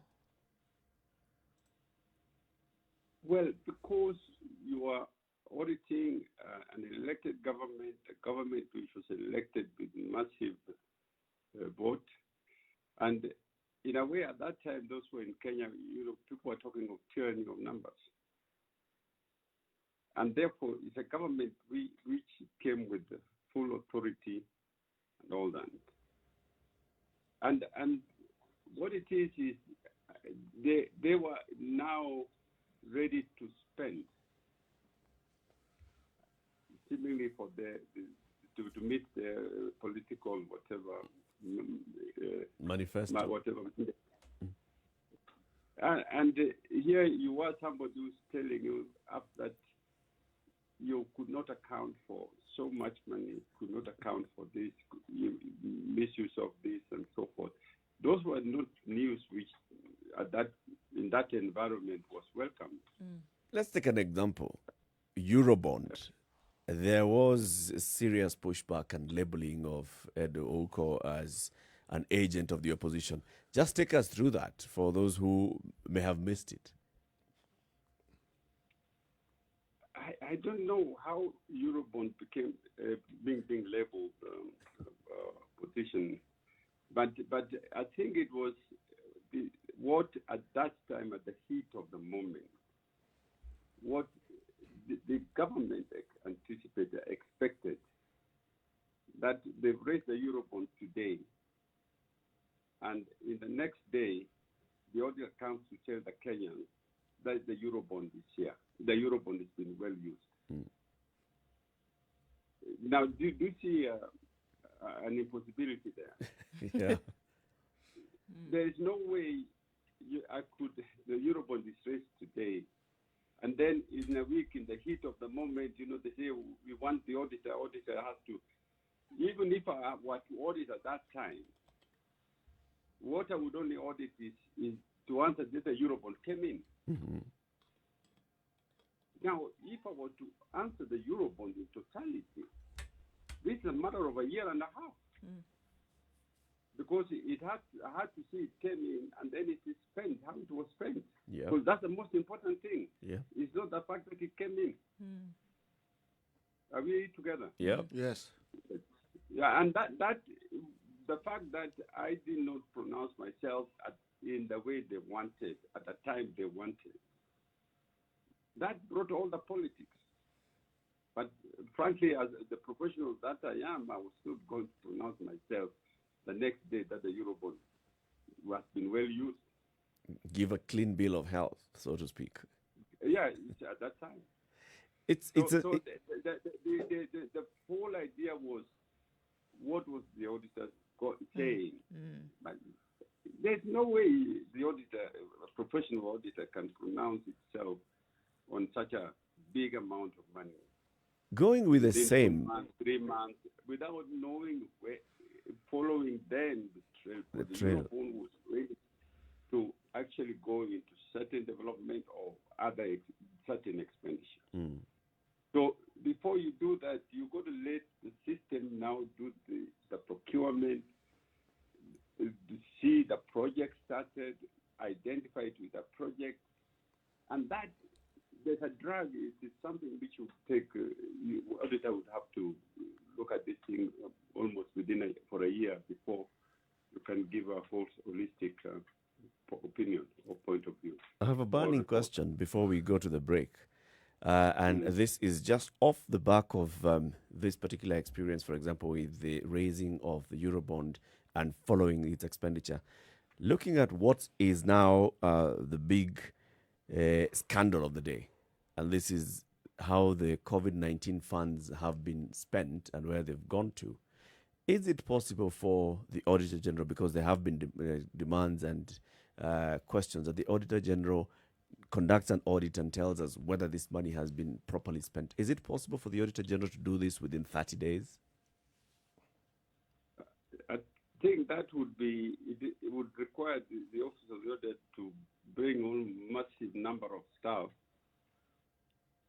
okay, to work wholly on that COVID. That's where it would be possible. In other words, you put about 100 staff. But that's not possible because this staff, you can't get 100 staff there waiting at any point in time to be used to audit the Eurobond, to audit the COVID within 30 days. So realistically, how long would it take for the Office of Auditor General to tell us what happened with COVID-19 funds? I think you are talking about 2 months. If the audit started today. But that also to be premised on the fact or on the expectation that the documentation is going to be available and that the people are also going to be assisting. Forthcoming with information. Available. And cooperating. And cooperating. Let's take a break. When you take all these facts into account, I see, a period of about 60 days. Let's take a break again and see what's happening on the roads, and then we continue this conversation. We are speaking with Nduh Okoh. He's the former Auditor General. If you've got any question that you'd like to ask him, you can post the question on our social media handles, Spice FMKE on Facebook, Twitter, or Instagram. Good morning, 25 to 8.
Traffic. Okay, nothing more jumping out at us today. It looks like it's actually not bad. Okay, let's look at the Thika Superhighway. Not much coming into the city, and you will be fine. Traffic is not causing any trouble there. Mombasa Road, we have the normal hold up right around the SGR towards the airport turnoff. However, it's not too bad, and traffic is not piling up as we would expect at this time. So it looks like it's a good Friday. Heading out of the city, however, in the direction of Limuru and such, we have some build-up of traffic, but it's nothing too terrible. So it looks like a good day as far as traffic is concerned, unless we're not aware of what's going on in your neck of the woods, let us know. Spice FM KE. That's how you can reach us on Twitter, just in case you are held up or you have an alternate route for somebody to use. 87.9 Spice FM, Mombasa. Mature, intelligent talk every morning. Spice up yourself.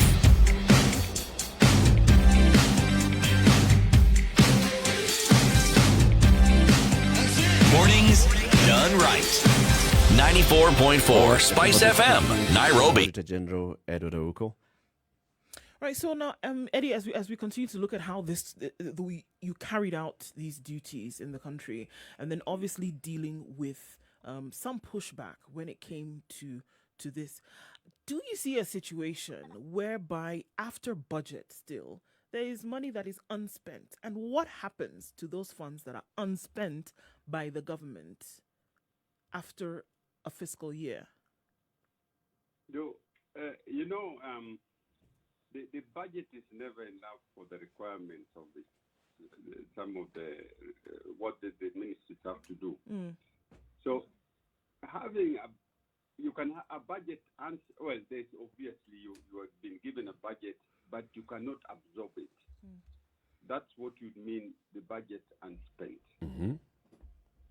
So what it is that we have to question the whole budgeting process. Yeah. In the sense that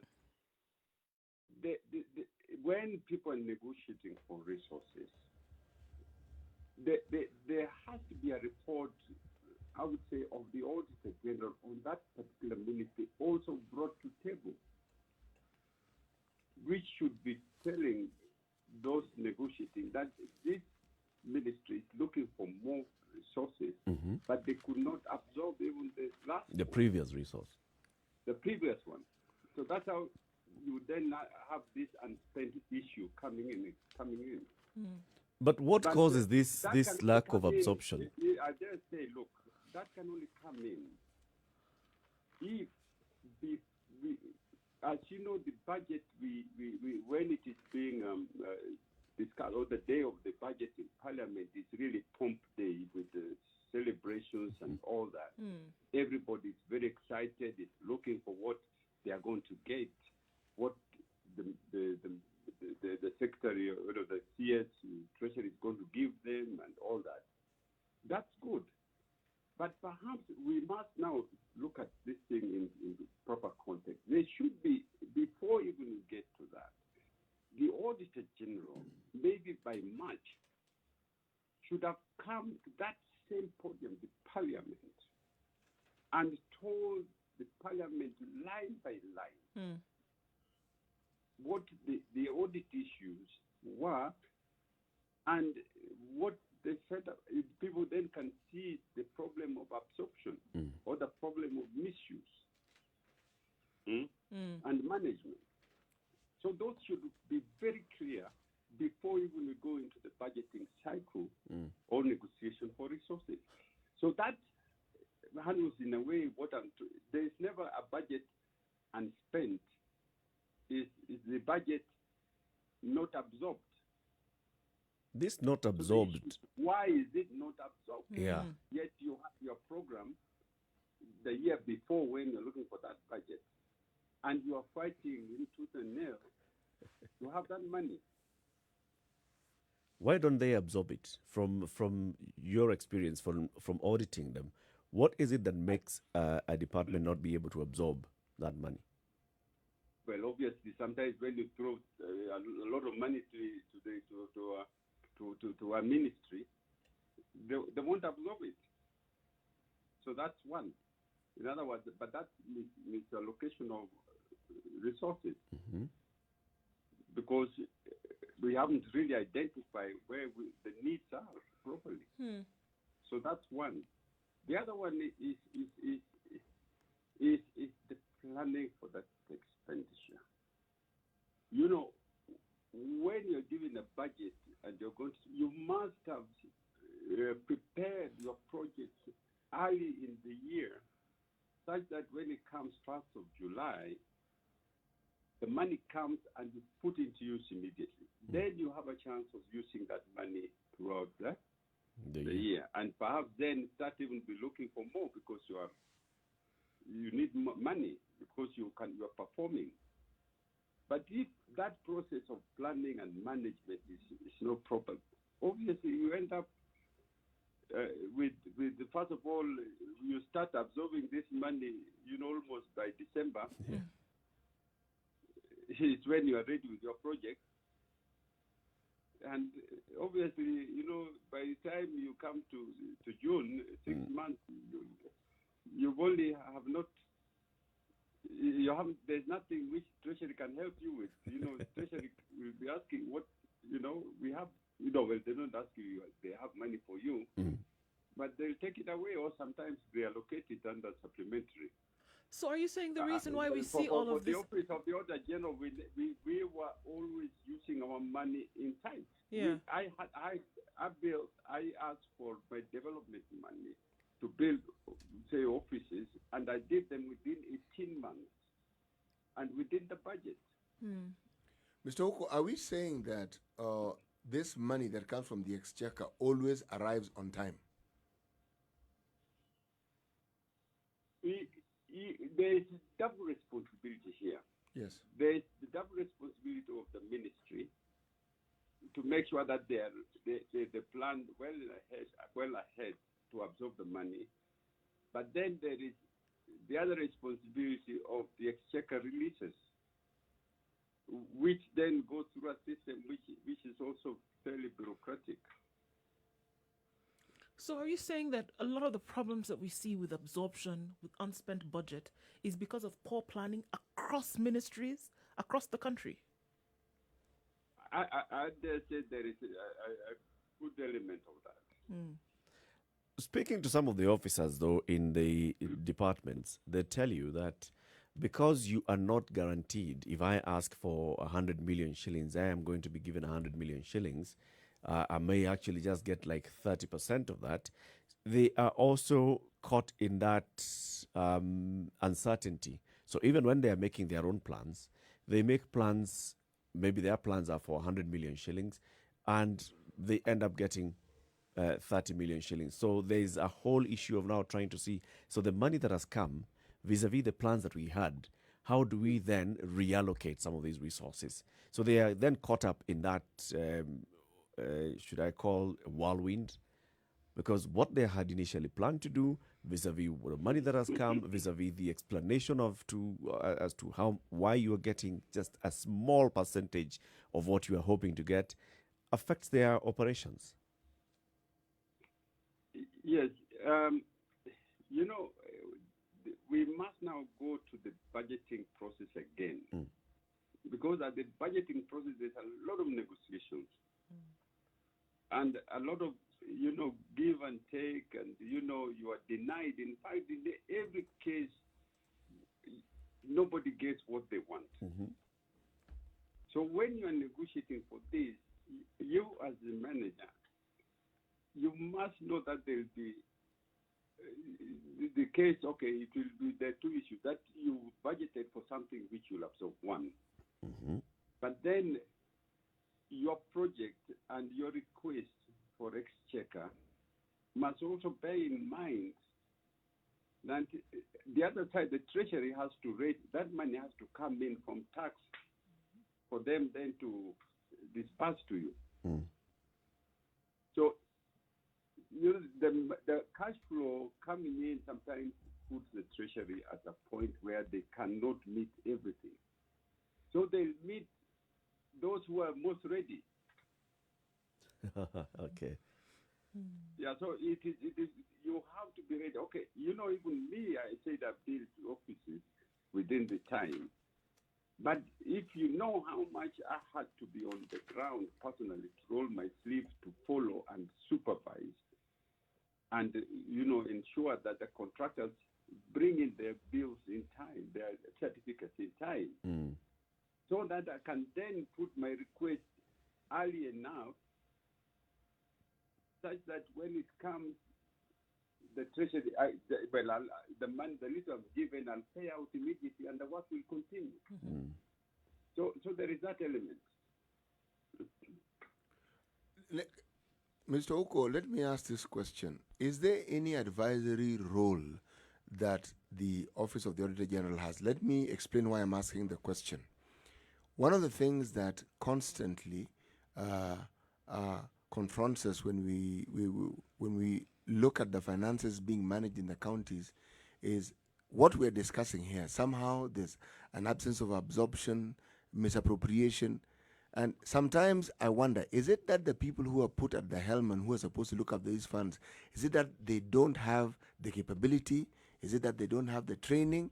And now, since the Auditor General's job is to ensure that certain procedures are followed, that the monies are utilized as they ought to, beyond just auditing, does auditing also involve helping them understand what their roles ought to be? You're quite right. You know, at the beginning of when you explained to the people, you mentioned the issue of after fact. The auditing is now changing, it's moving, especially now as we talk of the impact. What did the money do on the ground? Mm-hmm. We need the auditor now. You know, the after fact is if at all the systems were working properly, the people were managing well, and you had, leveraging on IT, controls are there. The issue of the amount recording and all that would be out of the issue. It would not be the day-to-day concern of the auditor. Because that would have been now, and that's the ensuing situation in more developed countries. So the auditor now looks onto more issues of performance, the effectiveness, the economy, and whether this money has delivered to the people or the impact. So that means that the reports are now more recommending forward, recommendations to be put into place to be able then to ensure that efficiencies and all that and effectiveness are going to be ingrained in the management. And therefore, that means that the audit is now, if at all before, it was doing 80% of its time looking at the issues which we are dealing with today, the issue of misappropriation, the issues of misuse, the issues of that. That should have been taken care of by the systems being properly run. So that there is now more a division of not 80-20, but it is 60-40. And in the long run, it is going to be the other way, 60 effectiveness and performance than the recording, which is the 40. So advisory is where a new auditor should be of use to the system.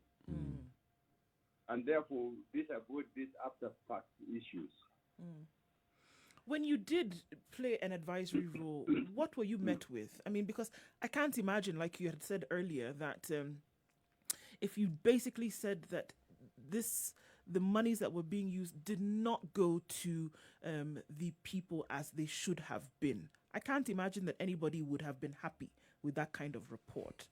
How then would you meet any kind of challenge that came to you? Or is it just a matter of, look, this is the report that I have given, this is what I have said, this is what I have seen, and we need to improve moving forward? Let me just frame that's not a question, but your thoughts. As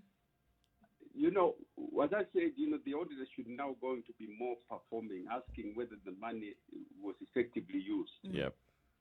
Or whether it made a change to the ordinary business. And that means that the interrogation of the reports at the parliament level has also been looked at. Hitherto, the parliament is just looking at what has been spent. And that's what the Auditor General has now been, these are the accounts, and these are the more after-fact issues. So when they're interrogating, the interrogation should be there, but what should be also important, there are other reports which the auditor has done, as I told you, on the performance, which are forward-looking and which are lessons learning, which the Parliament does not properly give that interrogative seriousness. Well, and we have that. That's, my disappointment is that they concentrate on more the appropriation, which is what you call the Parliamentary Accounts Committee. Yeah. There are other reports, in Parliament you have other committees. You have Health Committee, Education Committee, and so forth, which we have done reports, which they should be interrogated. For instance, when I left, they've done a big report on the issue of the blood bank. But this cannot be interrogated by the Parliamentary Accounts Committee. It has to be interrogated by the Health Committee, wherein they call the people and they call other experts to opine also on what the auditor is saying in terms of performance of that institution. So this is the point. The point is that in the future we should go more towards that. Yeah. Were you a friend or foe of government, Eddie? Yes. Were you a friend or were you a foe of government? I think I was a mixture of those, depending on the report, because every report had 50% people happy and 50% people were unhappy. Yeah. Eddie, in your previous job, before you took over the job of the Auditor General, I believe you were an auditor as well. How different was that experience from this one of being the Auditor General?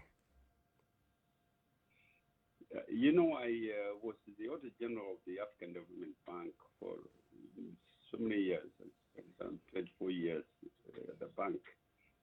And there you also had what you call the politics of the international politics.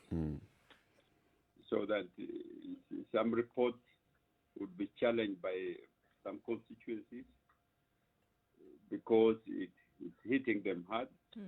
Other reports would be welcomed by the board. But then the problem was the civility and the professionalism of that, denial. There was never an issue of pushback, but the discussions were then proper and criticisms were being taken in, as opposed to this one, which I found extremely interesting and challenging, auditing in the Kenyan context or the African context, or the African government context. Do you think it can get to a point where we see, it's interesting that you talked about the African government context, whereby you see other economies and an auditor general giving the reports and giving from an advisory role in terms of what government spending should look like and government spending reporting then after that should look like. Do you see a situation in Kenya whereby parties, if having done what they should, then would be accepting of the reports that came forth, and then the decision would be to do better or to keep lines tighter in the future? Do you see that kind of thing happening in Kenya? Throw in everything that's happening in the current situation. No, that question is extremely interesting because it becomes on the political will and the executive support, both legislative support and executive support, and recognition and acceptance of the role of the Auditor General in this context.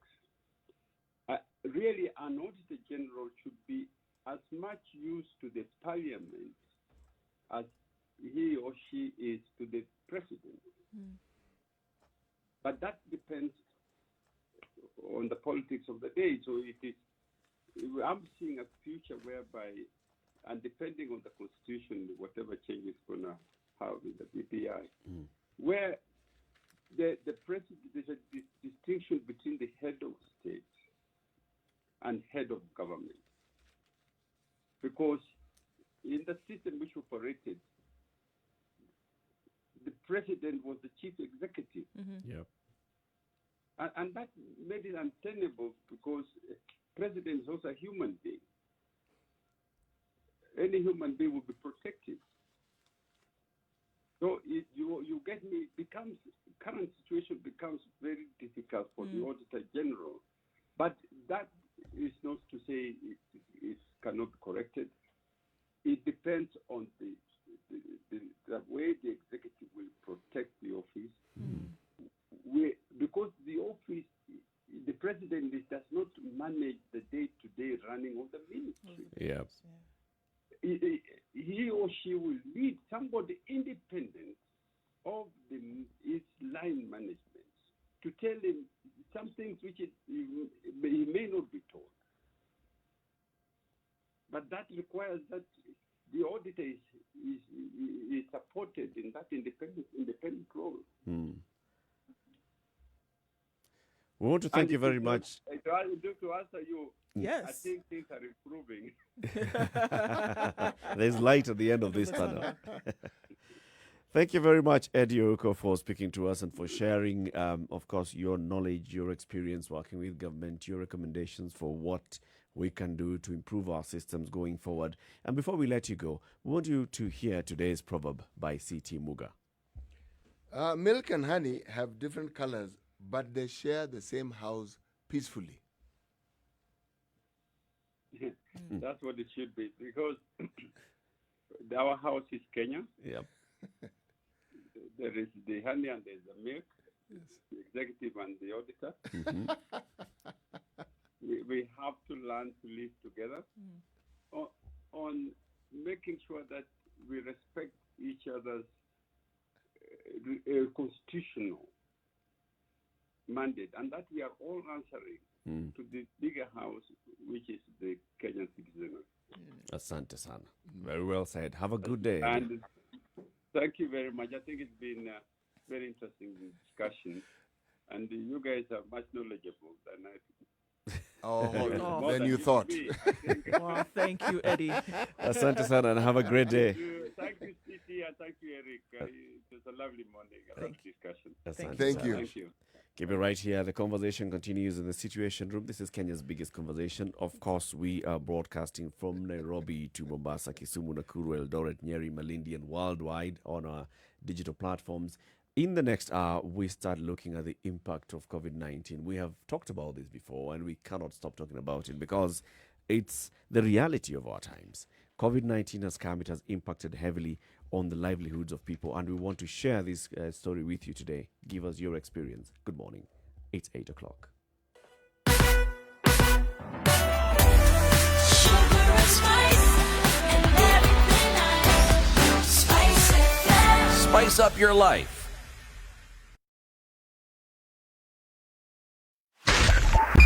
102.5 Spice FM, Kisumu.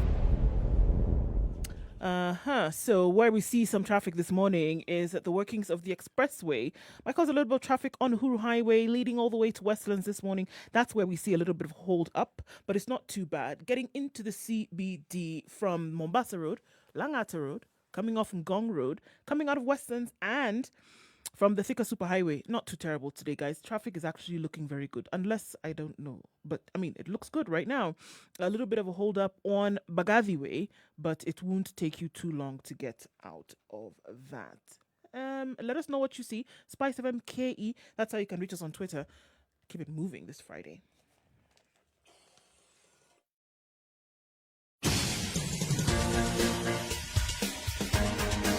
This is The Situation Room, the home of hard-hitting political commentary and penetrating insights about the state of the nation. This is a talk radio experience like no other. The Situation Room, a place for hard truths, debates, and elevated conversations. The Situation Room, witty, political, engaging, deep, controversial. In the room, we have C.T. Muga, researcher, academic, seasoned political observer, a fountain of wisdom in these politically uncertain times. Nduh Okoh, Nigerian by birth, Kenyan by choice, communications expert, Pan-Africanist, a truth seeker and believer in people power, and Eric Latiff, agent provocateur, the man in the chair, seasoned journalist, news hound, a man who believes in punching up, not down.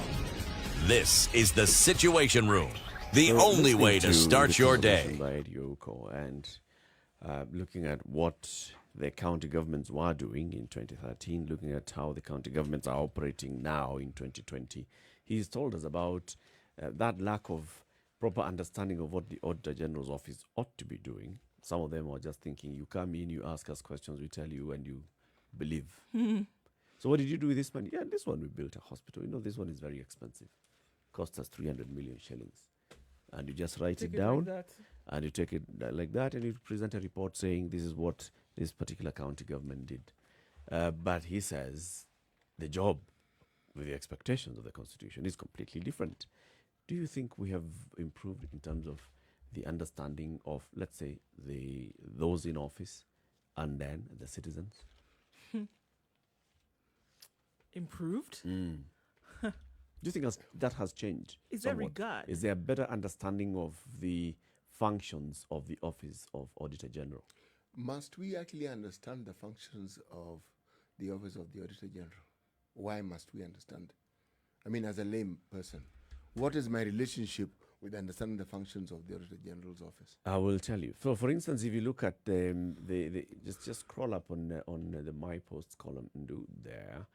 There's a question here from Hussein. He says the office is irrelevant because they cannot hold anyone accountable who has squandered the public funds in a governor's office. Daniel Osiemo Njeri is asking, because some time ago the Nyamira governor Nyagarama built a simple hospital gate, not hospital. I just said hospital gate at a cost of 7 million shillings. The report was out, but no action was taken. In this connection, what is the essence of the office of the Auditor General?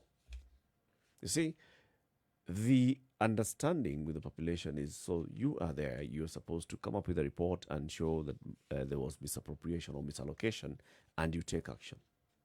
You know, that bit I think they get, but from what I'm hearing is that they feel that in addition to what we've said, he should also act as the DCI? As the DPP and arrest Yes, and and judiciary. Ethics and Anti-Corruption Commission and Judiciary.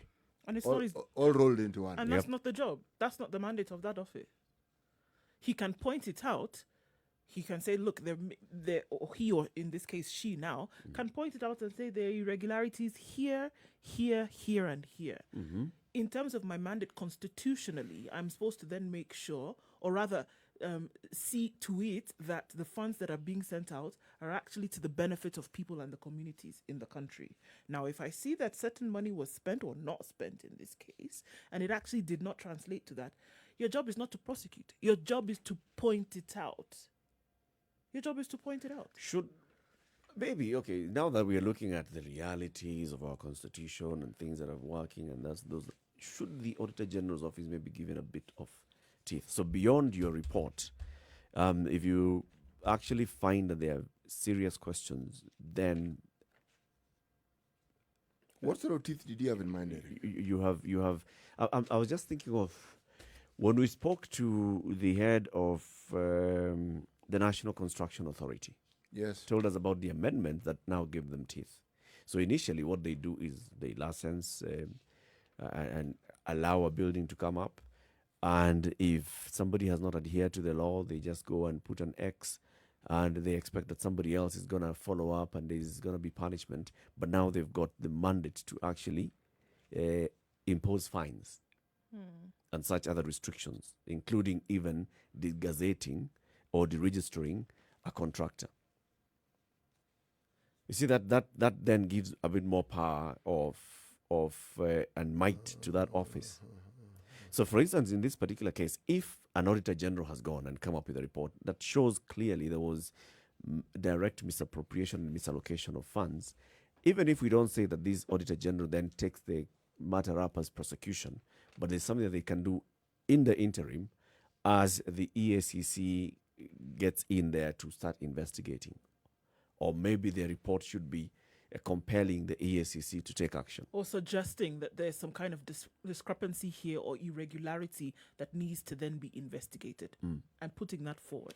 As opposed to just reporting and saying, well, this is what I found, end of story. Essentially, what and you're advising. saying, that they should have their own investigative wing, something that is akin to what the Anti-Corruption Commission has.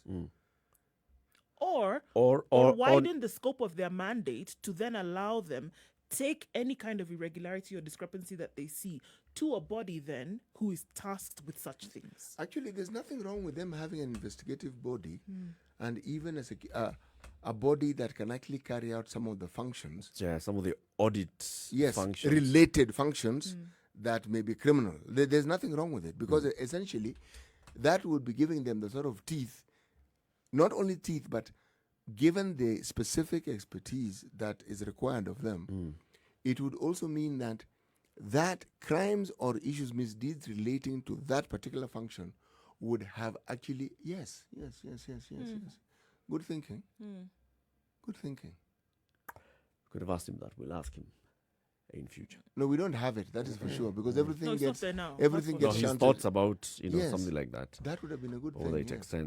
it extends into, because I'm just looking at the questions that are coming in. People are asking about action, not asking about whether you are able to unearth irregularities. It's clearly you unearthed irregularities. Those reports are what forms the basis for the Public Accounts Committee to then summon people to answer, or the Senate Public Accounts Committee as well to ask the same kind of questions. But that's it. It's upon other bodies then to take action. And if they don't have the teeth, if they don't have the goodwill to pursue a certain matter, it just ends there.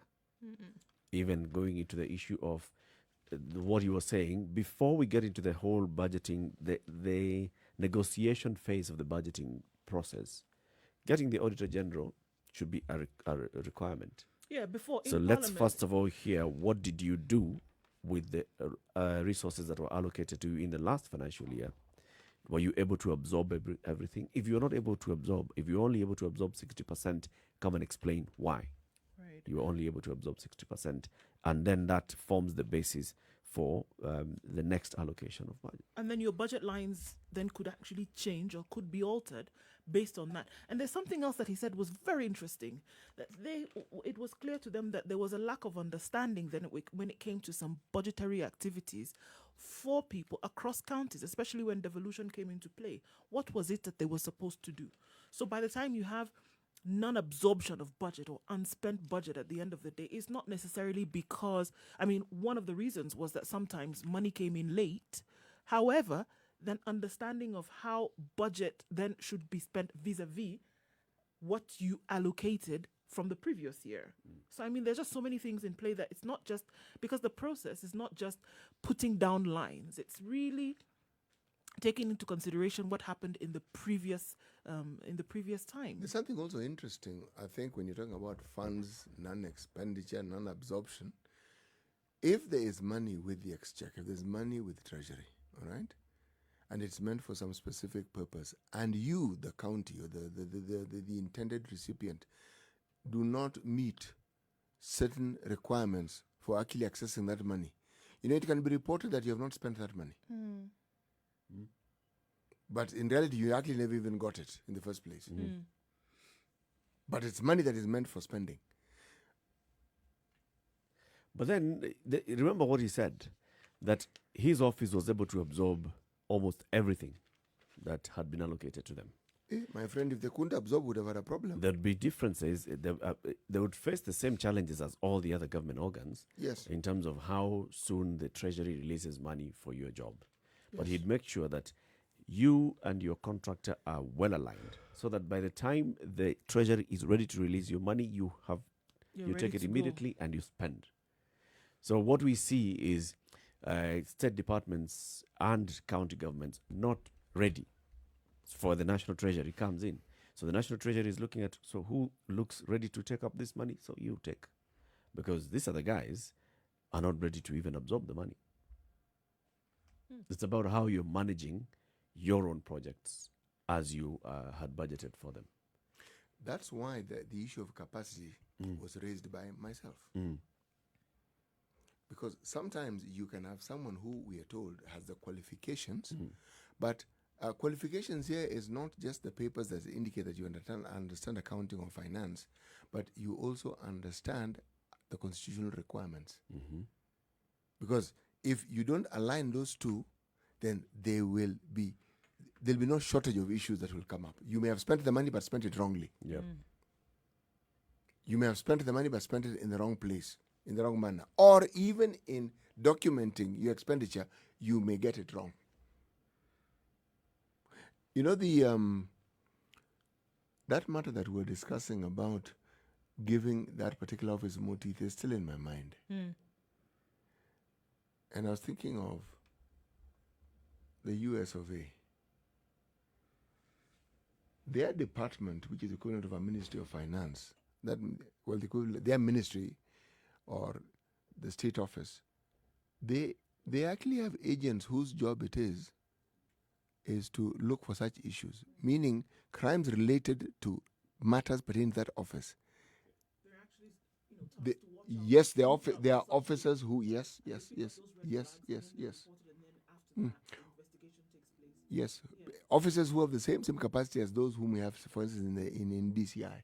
Yes. It would actually make the work easier, and it might even cut down on the time that these things take for it to even arrive at some resolution. Because if you think you have a report, you take it somewhere else. They have a chain of things that they're doing, so they have to fit it in. And also, remember, Then they have to digest your report. because it's technical also. Yep. Yet, if you had people whose job it is to only do that, matters of corruption in this country have moved at the pace they're moving because we have an agency that does nothing else other than that. The issue of asset recovery has picked up pace because, again, we have an agency that does nothing but just that. Just that. Yes. It makes sense. It makes sense. There's logic behind that thinking. But what I find strange is, why is it then that it's not just with the government? If you visit your bank on a day that the auditors are there, everyone is jittery. Yep. Everyone. Yeah, because even the slightest mistake is found. No. Even the slightest one. Because An auditor is supposed to look for missteps. That's what they mistakes. and to ensure that procedure is followed. It's the demeanor of these people. But have you ever dealt with accountants and auditors? You I have. have. Of course, you have. I have. the way they look, man. No, it's the demeanor. Not I agree. It's like smiling. Men, It's in, like men they're and coming. women in black. It's like they're coming to harass you. just to Yeah, harass you. it's like the Undertaker has made a visit to your office. Already you're scared. They Even if you've assume done everything fraud. right. It's like you're assuming that something is wrong Assume before fraud they've even looked unless at the books. proven otherwise. Yeah. Guilty until proven innocent. Yes. That's why Eddie Okoh was the smiling auditor. There's a reason why people Call him were the like smiling the auditor. smiling auditor, because he was always smiling. Auditors don't usually have that demeanor. They don't. But more significantly, for a long time, even before the new constitution, before his office was given the teeth of independence, auditor generals before him have had the same fate. All they do is report what they found. But my goodness, it's never received well. Never. That's what was giving the public investments and public accounts committees, even in those early days, a lot of power because they were relying on the reports of the Auditor General. That's what they actually went with. Yes. That's what they used to actually query and call the individuals whom they Bring felt up had something issues to and answer for. some proper drama in Parliament in those days. 8:15, let's take a look at what's happening on the skies, the weather, and then we want to begin this conversation this morning, and this is the effect of COVID-19, just speaking to very many people, they'll tell you what is happening, and you have to really, sit and spend some time with somebody before they open up and tell you, you know what, things are not good. You know what, I lost my job. It's been a struggle since then. I lost my job. I had little savings. I'm running out of my savings, or I ran out of my savings, or I didn't have any savings, or I had taken a couple of loans. I was servicing some loans. Yes, we were given some moratorium by our banks, but That was just for 3 months. We have gone way beyond the 3 months. The banks are now saying, all right, let's have the conversation. But I expected to have a conversation with no money. So you have a facility with the bank. You have, because of, also how we are as people are different. There are people who are able to immediately go and have a conversation with their banks, and there are those who just Need a minute. don't know what to do. Yeah. And the bank assumes, you're not talking to me, so therefore you must be having money. Boss, pesa yangu iko wapi? You don't do that twice, thrice. The next thing is you're hearing from the auctioneers. They're coming for you and they're asking, they're demanding that they want to auction you unless you pay up. So let's have that conversation. What really is happening? Kenyans are broke. To what extent are Kenyans broke?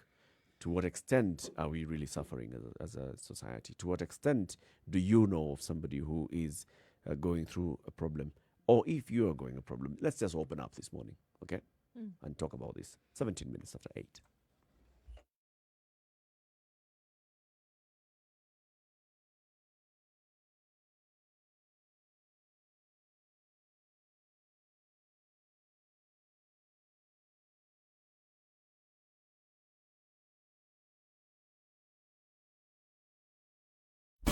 Classic soul, R&B, smooth jazz, neo soul, and nostalgic ballads. Make some noise. You're listening to Spice FM.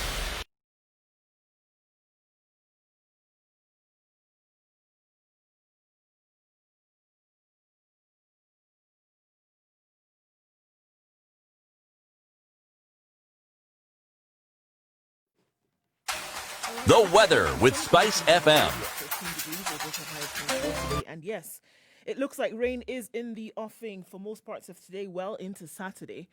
Looking at Njeri, 16 degrees and partly cloudy, highs of 23 and lows of 13. It's likely to be a wet afternoon here as well. Nakuru is partly cloudy at 16. It's warming up just a little bit. Again, here it'll be cooled down by the rains, highs of 23 and lows of 13. Eldoret is mostly cloudy at 14 degrees. We'll see highs of 20 and lows of 11, and showers expected here as well. It'll be wet in Kisumu this afternoon with 27 the high and lows of 19. Kakamega also will experience some rains with highs of 24 and lows of 14. It's mostly sunny in Mombasa, 24 degrees. We'll see highs of 28 and lows of 23. Malindi is mostly sunny at 24 degrees, highs of 28 and lows of 24. Looking to Kampala, where it's likely to be a wet afternoon as well, highs of 27 and lows of 18. There's a fog over Dar es Salaam, and it's going to go into showers later with highs of 29 and lows of 21. Mostly sunny conditions in Johannesburg at 12 degrees, highs of 25 and lows of 9. Lagos, the showers continue, and it'll be this way till Sunday, highs of 30 and lows of 24.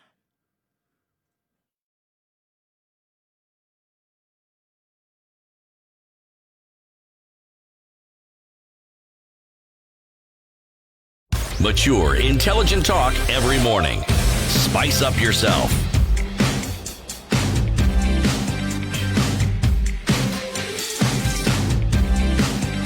Mornings done right. 94.4 Spice FM, Nairobi. So 20 minutes after 8. We all know somebody who's gone through something. We all know. I mean, besides this job that we do here, we also, just like very many other Kenyans, we also have other jobs that we do elsewhere, have other businesses that we run. And the impact of that in terms of you servicing your clients, many of the clients who, for example, have had issues with their own businesses. So it's reducing the scope of work that you have to offer, or reducing completely, or just being told, you know what, let's just cancel this contract for now. You cannot offer me the communication and marketing services that you are offering because I have shut down the business. Or you cannot, we cannot continue working under the same scope of work that you had because really I don't even have, I'm trying to manage the money that I have. I'm not having, my revenues have been impacted. And if you think about the very many people who either are running private business or who were employed and then they had to be followed, or those who were basically told, you know what, take some unpaid leave, we're gonna call you after some time. There are very many of those in the society, and those are talking amongst themselves with friends, and people are sharing. People are coming out to say this is what's happening. People who have been called by their landlords and have been told, boss, Can't do this. we can't do this anymore. You've got to leave my house. All these are stories that we're hearing. All these are truths that are occurring as we speak. Yeah. It may seem that we've been caught up in the whole talk of COVID without actually seeing the reality, as it were. We knew that this was the situation. We knew that this was going to happen, and we probably knew that it was going to get worse. Even as there are talks of opening up the economy, things returning to normal, businesses reopening once again, it is clear that there are some people who, for life, for them, has changed completely. I mean, let's look at the reality, guys. People have been thrown out of their homes. People who may have driven at some point are no longer able to fuel their cars. And it may sound like something that is for the movies, but this is the truth. This is the reality. This is what is going on right now. People can't eat in their homes the way in which they used to. In the supermarket, a week ago, I talked to an interesting gentleman. His name is Gigi, and he runs one of the supermarkets just here on Mombasa Road, runs one of the branches. And he is a very different kind of individual because he actually gets to know customers as they come in and do their shopping. He's the face of the supermarket, so everybody kind of knows who he is. And he said to me yesterday that, you know what, people that he would know who would come and do a certain amount of shopping, people are coming in and are struggling at the till. And by the time they have put together a few things that they think are going to be able to help them with their monthly supplies, many times, more than he has ever seen in the times that he has run this supermarket, people have to take things back to the shelves. People cannot afford to take what they used to take because they just do not have the money. And these are people who would ordinarily be able to afford it without even thinking twice. He said in the times that he has run that supermarket, he has actually never seen it this bad. This is a supermarket. This is a supermarket. One example of a place. Real stories. Let's Real stories. talk What's another real story. Paul Mbaye, we're opening up the phone lines. We'd like you to share your story. Let's talk about this because it's also important that people talk. Let's talk about this. Paul Mbaye is joining us on the line. He's a tour guide. Paul got evicted from his house last month after the tourism sector was hit by COVID. Of course, we know what happened to the tourism and hospitality sector. COVID, hotels shut down, flights not coming in. So for very many people who are working in this sector, they got immediately affected. Paul, good morning. Good morning. How are you doing, Paul? I'm doing well, although it's not well because I'm still on pandemic hold. Yeah, life for you has basically just hit the pause button. Yes, it has been so difficult that I reached that time that the landlord told me he don't need my money. I have to vacate his premises so that another person may take the house. How many months had you gone without paying rent by the time the landlord decided to evict you? Yeah, I was having a rent of I had 5 months. 5 months of arrears. Yes. Had you had a conversation with the landlord as these things were happening, as your job was impacted? Had you had a conversation with the landlord to maybe give you some sort of moratorium? Yes, even the caretaker told me he has tried to talk to him, but he doesn't want. If you have more than 3 months, you have to vacate his premises. I tried to tell him that when the job will be back, I don't want to go with his money. I have to pay him. So let me stay until the job comes. I give back your money. They say no. They gave me 7 days to vacate. Who manages the home? Is it the landlord directly, or do they use intermediaries like property managers or agents? We have the landlord himself, and then we have agents, and then we have a caretaker. We have three Three entities. levels. Yes. But now your direct point of contact is the caretaker. Yes. Did you have any access to the agent or the landlord? No. No direct access. Yes. So what did you do? I'm interested. What did you do? What happened after they had refused, and then they now said you needed to leave? Where did you go? I talked to my sisters who decided to pay for me a rent from I was staying in Kawangware. I shifted from Kawangware to Kayole.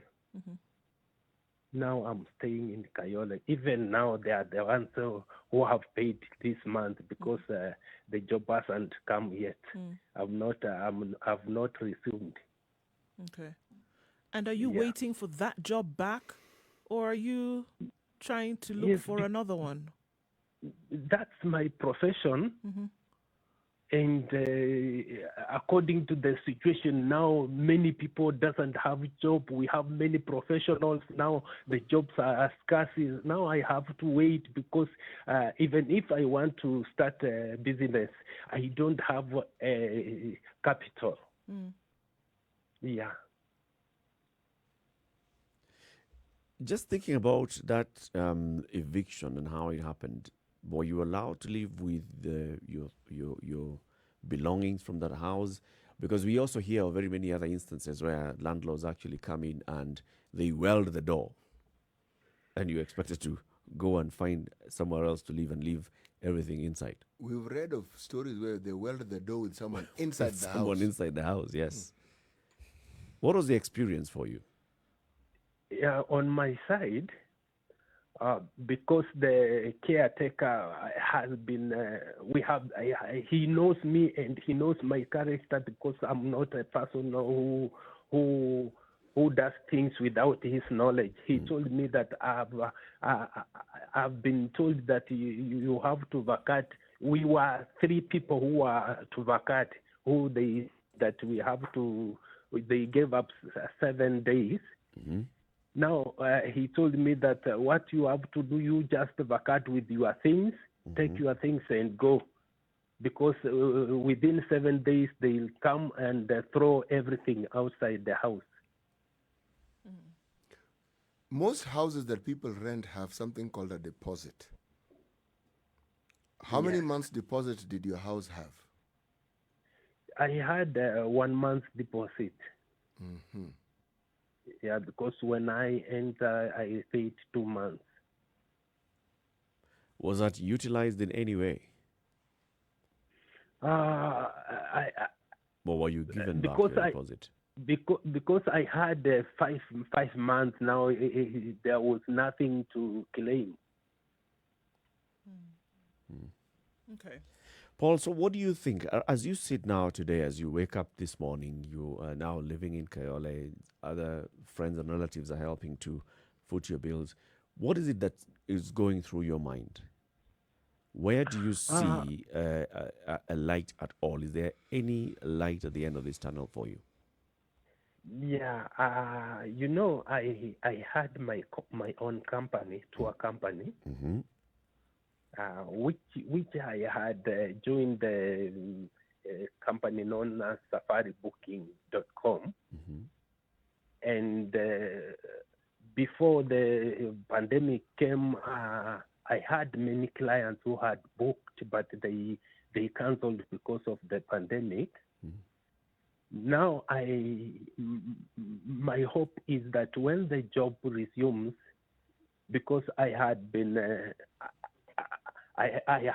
decided to be employed by another company, which they have called me and told me that we have to prepare ourselves anytime we can resume the job. So I'm thinking that if God help me and I go back to back to job, then I try and push back my company so that I may assist many people who have problems. Well, we can only be hopeful, Paul. Thank you very much for sharing your stories with us this morning. Okay, thank Thank you. you, Paul. And all the best, Paul. Okay, bye.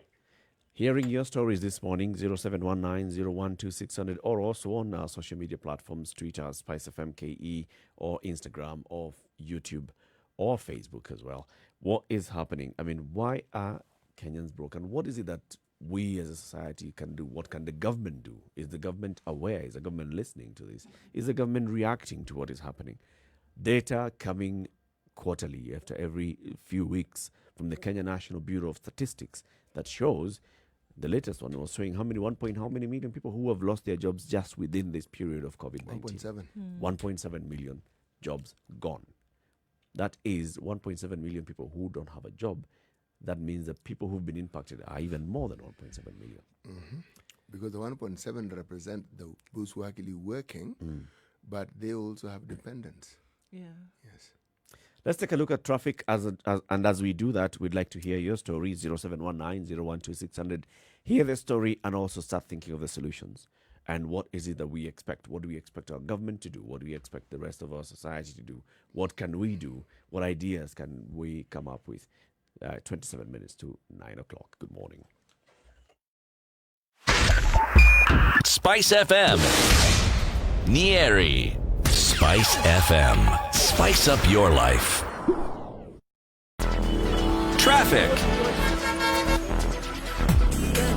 Half hour, the traffic on Mombasa Road now has risen. It's crazy. We already talked about Uhuru Highway and the University Way roundabout. So there is massive traffic between the Nyayo Stadium roundabout and all the way towards the University Way roundabout. And we know that this is contributed to by the working of the expressway, and it's going to be like that for some time.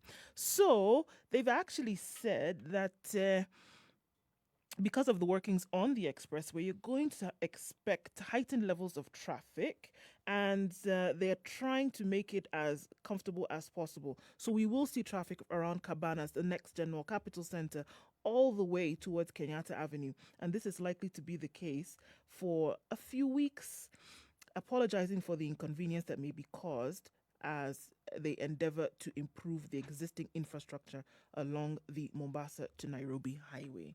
So this one we're going to have to expect for the next couple of weeks, guys. And it's already begun. Spice FM KE on Twitter.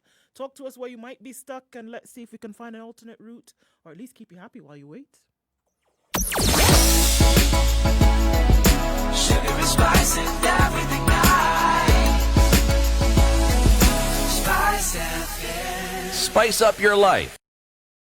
Mature, intelligent talk every morning. Spice up yourself.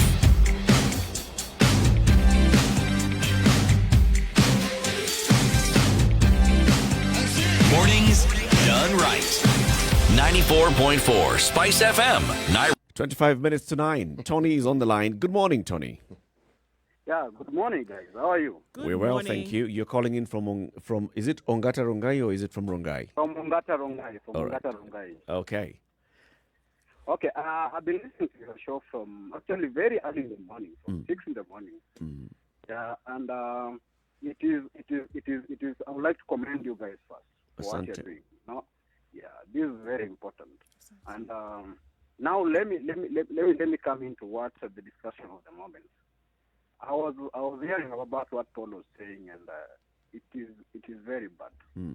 There are more than 1 million Kenyans out there who are going exactly where the same thing that is happening to Paul is what is happening to them.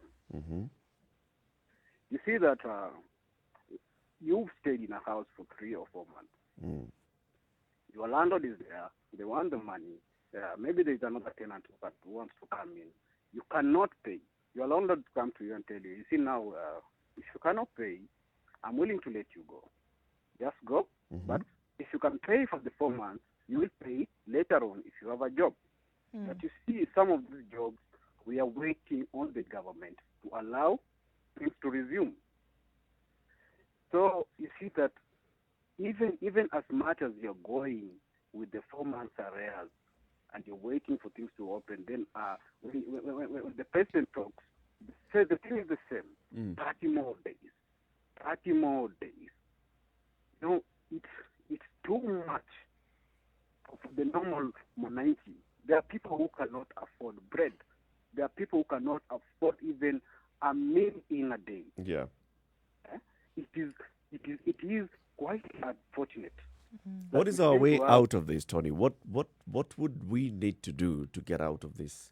Because, like you're saying, so the president comes and says, well, 30 more days of curfew, 30 more days of these restricted measures.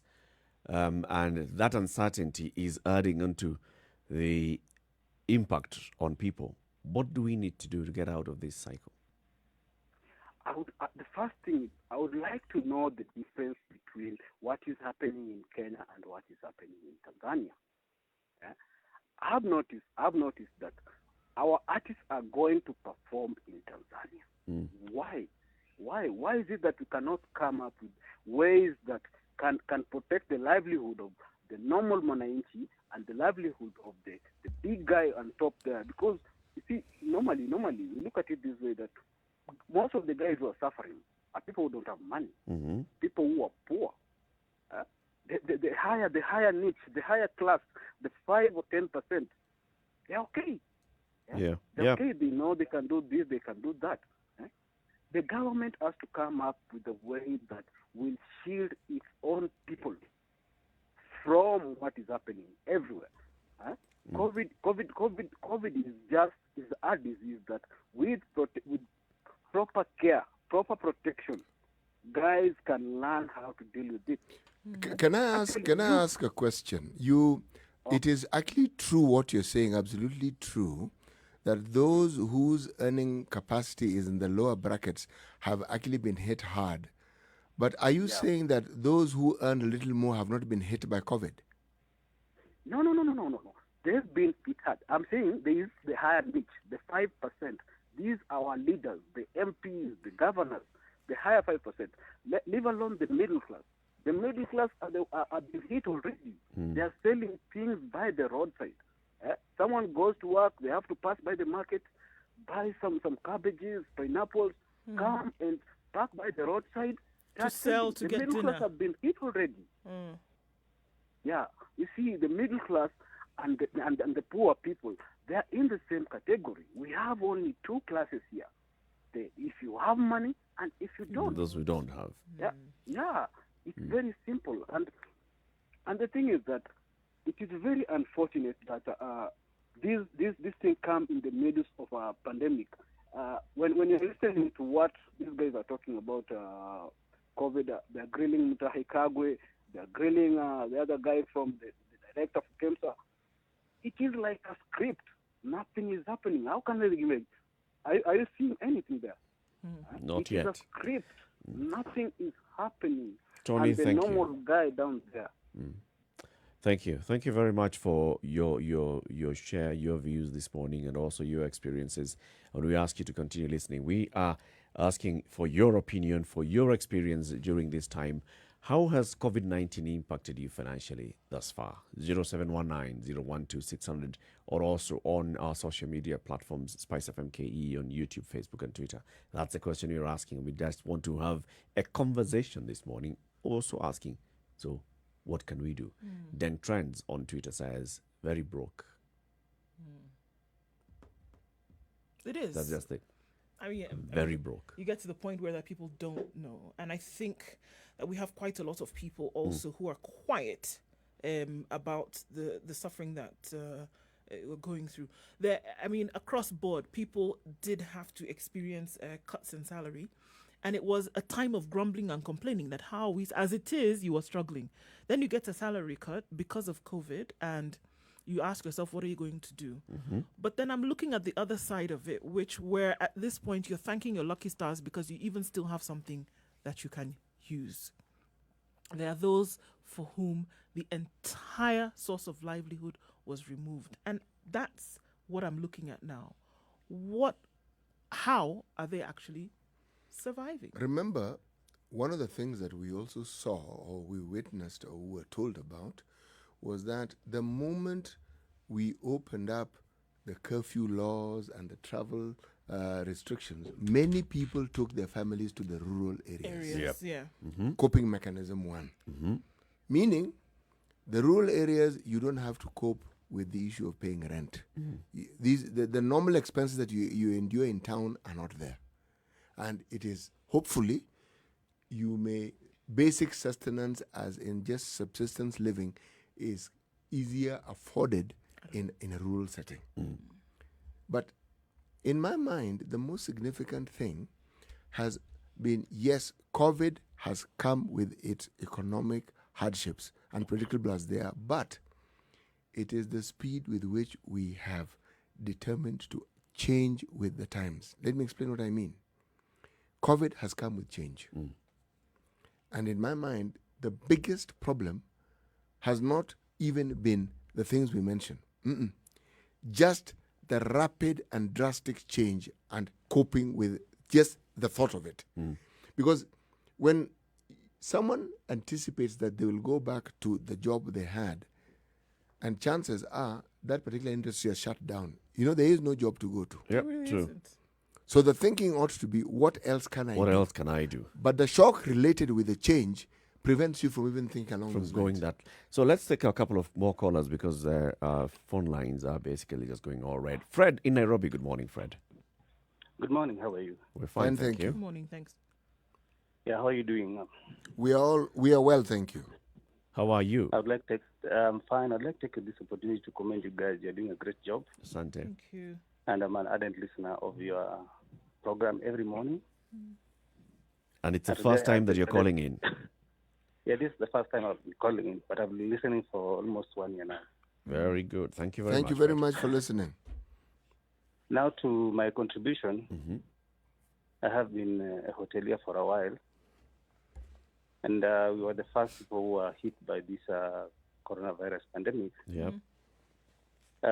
Since March. I think the last time I went to duty was on March 20th. Wow. As a middle income earner, I'd had to face a lot of challenges, and mostly having my income just abruptly stopped. And as you understand, life must go on. Yep. It has really been devastating. First, the lockdown made it difficult for us to be able even to move. And then the lack of finances made it difficult for even us to be able to venture into new income Ventures. line or revenues or ventures. So having other things that required some payments, let's say like I had insurance covers, education covers for the family of the children. Yeah. That alone I was servicing. All this had to come to a halt. And it has been difficult because banks and insurance are calling you every day. And they have this bad habit of assigning like 10 people to call you on different times of the day. And you have to explain to them that you have not been on duty for this time. And then tomorrow another different person calls you with the same issue. And then you have to explain to them again. And then another person calls you. So it reaches a point where you even have to block the bank, to block the insurance. Can I ask you a question, sir? Yes. Have you written to the bank to explain your circumstances?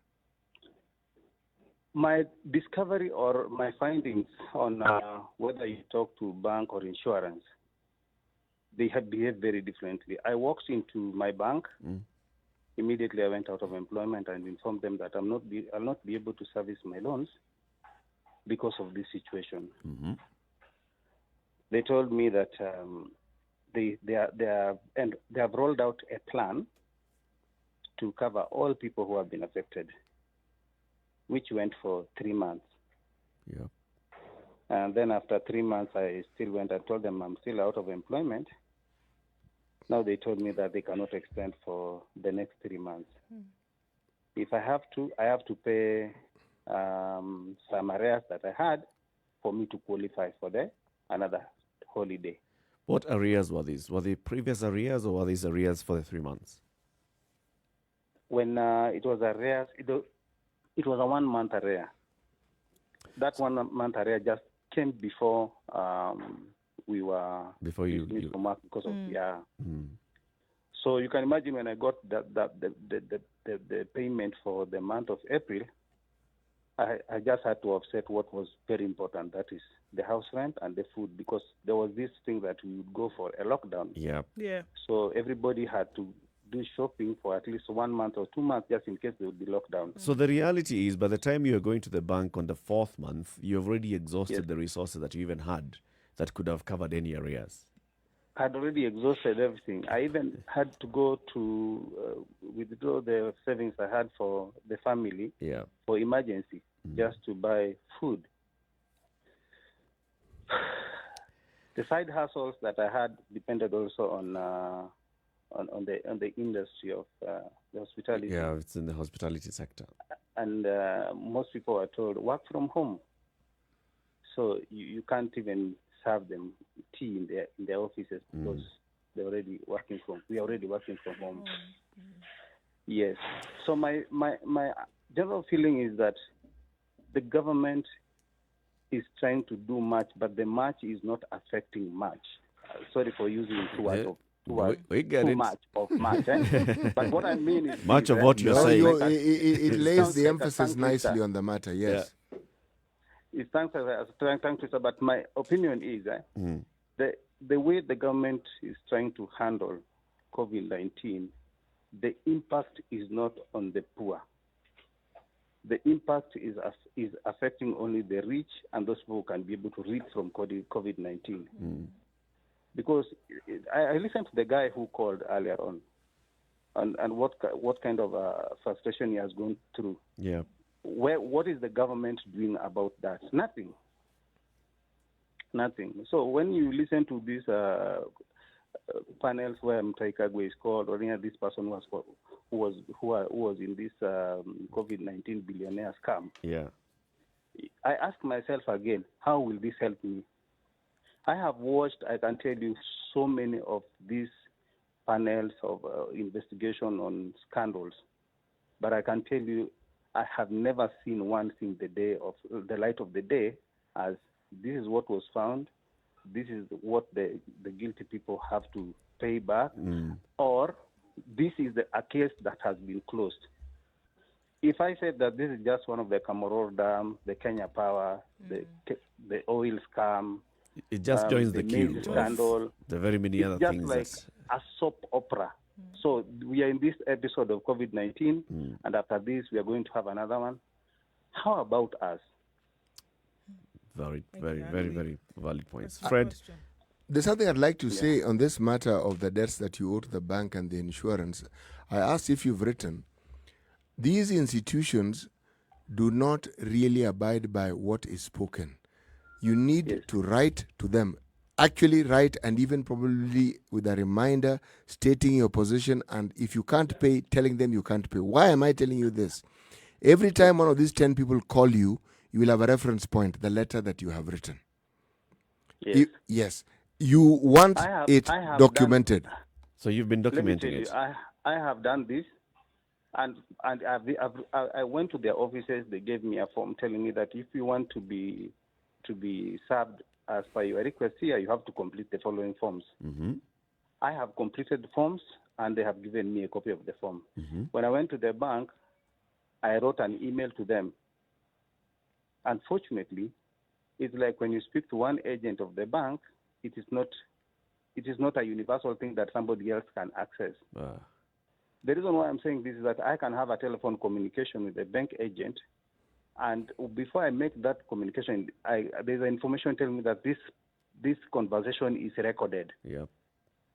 And then the next time I get a new person on board asking me the same question, I ask them refer to our previous communication because I would like to build from that. And they will tell me they are not aware of any previous communication. Frustration all round.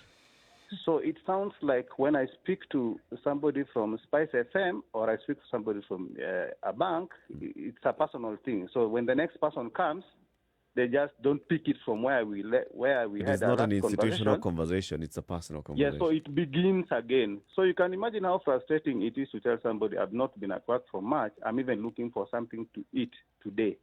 So I cannot pay what you're telling me to pay so that I get another holiday. Then they're just saying, but that is the policy of the bank. Fred, thank you very much. Let's hear from other people as well. 0719-012-600. Share your experiences, or also what is it that we can do going forward. Yegon, good morning. Good morning, Eric, and the entire team. Good morning. Yes. My thought on COVID-19 is that COVID-19 came in. But it's the government whom they chose to create the COVID-19 pandemic. Because from the research, this COVID-19 is just like any other disease. In fact, we have another mostly disease like cancer, which kills many people daily, more than what is being reported from the COVID-19.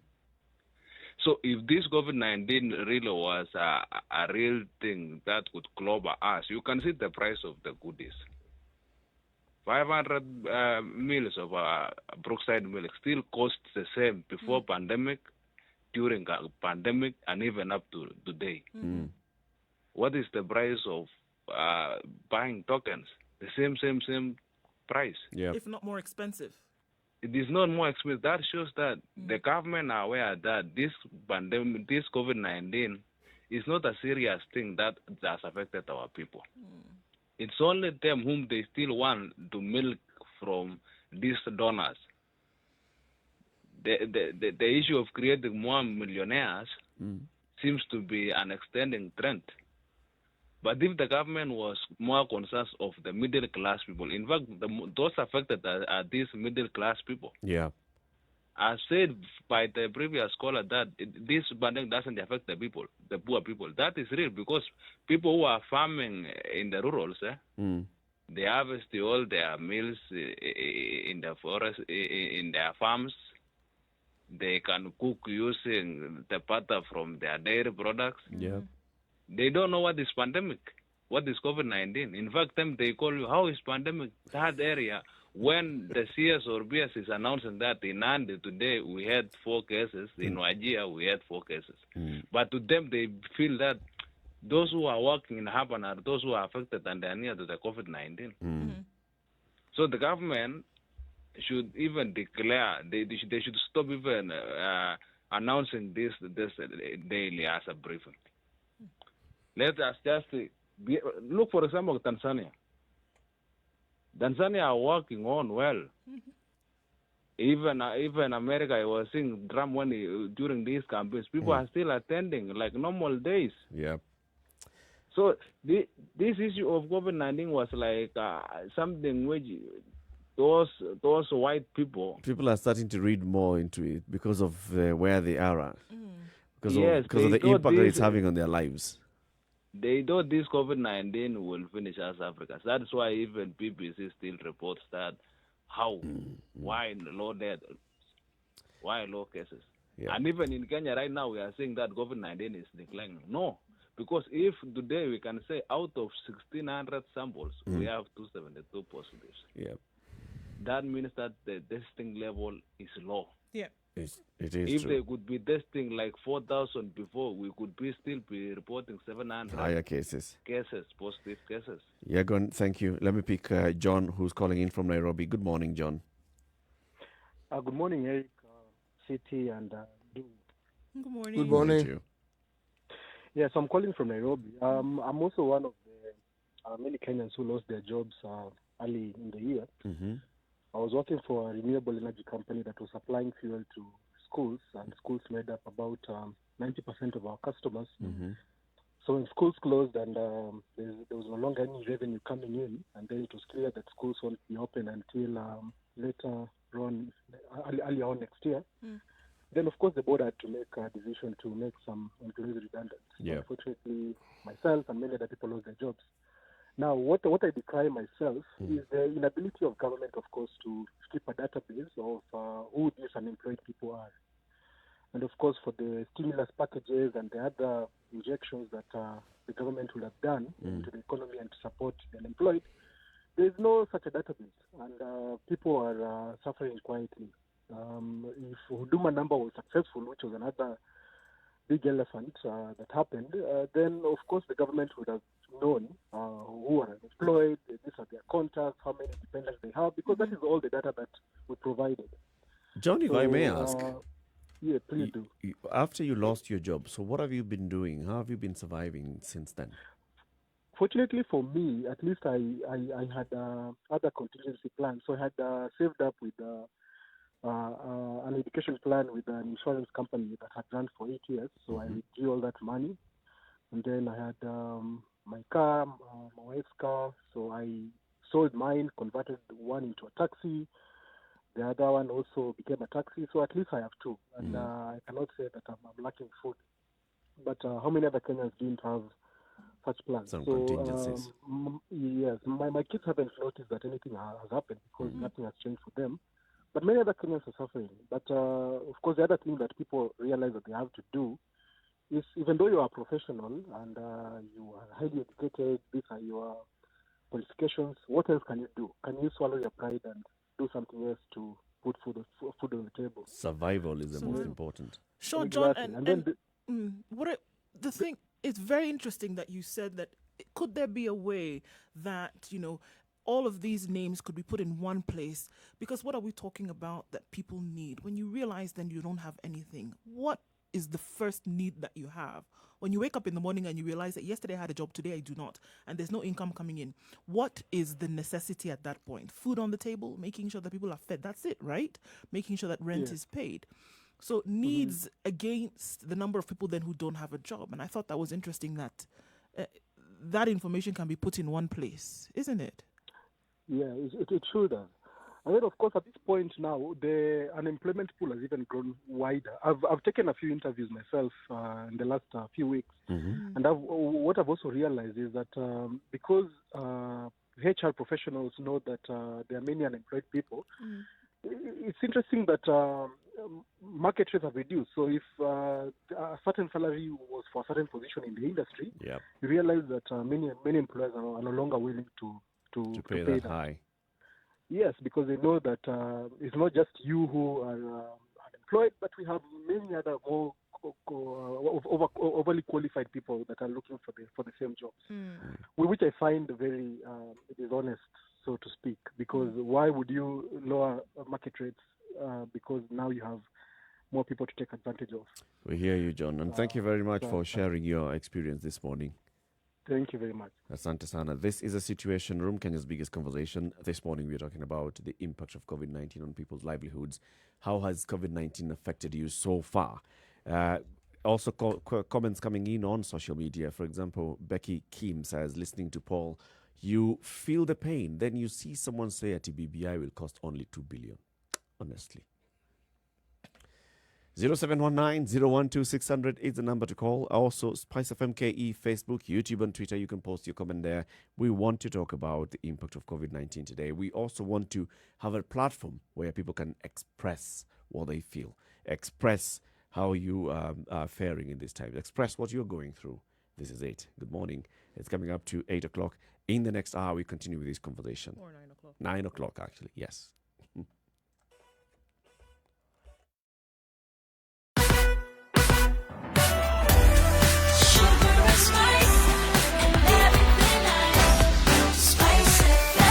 Spice up your life. 94.4 Spice FM. Nairobi.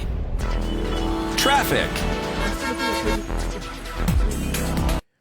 Crazy traffic on... I've been affected by CT. Crazy traffic on Uhuru Highway. This is all the way from the Nyayo Stadium roundabout and leading to Westlands, guys. It's still not looking good. But we understand that because of the construction and we've received that communication today, because of the construction that's taking place, and it's going to be that way for a couple of weeks, and actually months, looking at a stretch of some weeks and how that is going to be. So every day now, it means planning in advance. Let's look outside of Nairobi. Not too much traffic. We're looking at Mombasa, where it's looking good all the way from the ferry into town from Likoni and then outwards. It's looking good. Kisumu also, it is the weekend. Everybody leaving the city, but will not have too much traffic there either. Nakuru, we have some build-up coming into the town. and also outbound in Nakuru as well. It is a Friday. This is what we expect. So hang tight, guys. We'll see what it looks like in about half an hour, where it should have gotten better now coming back into the city. Spice FMKE on Twitter. Get in touch.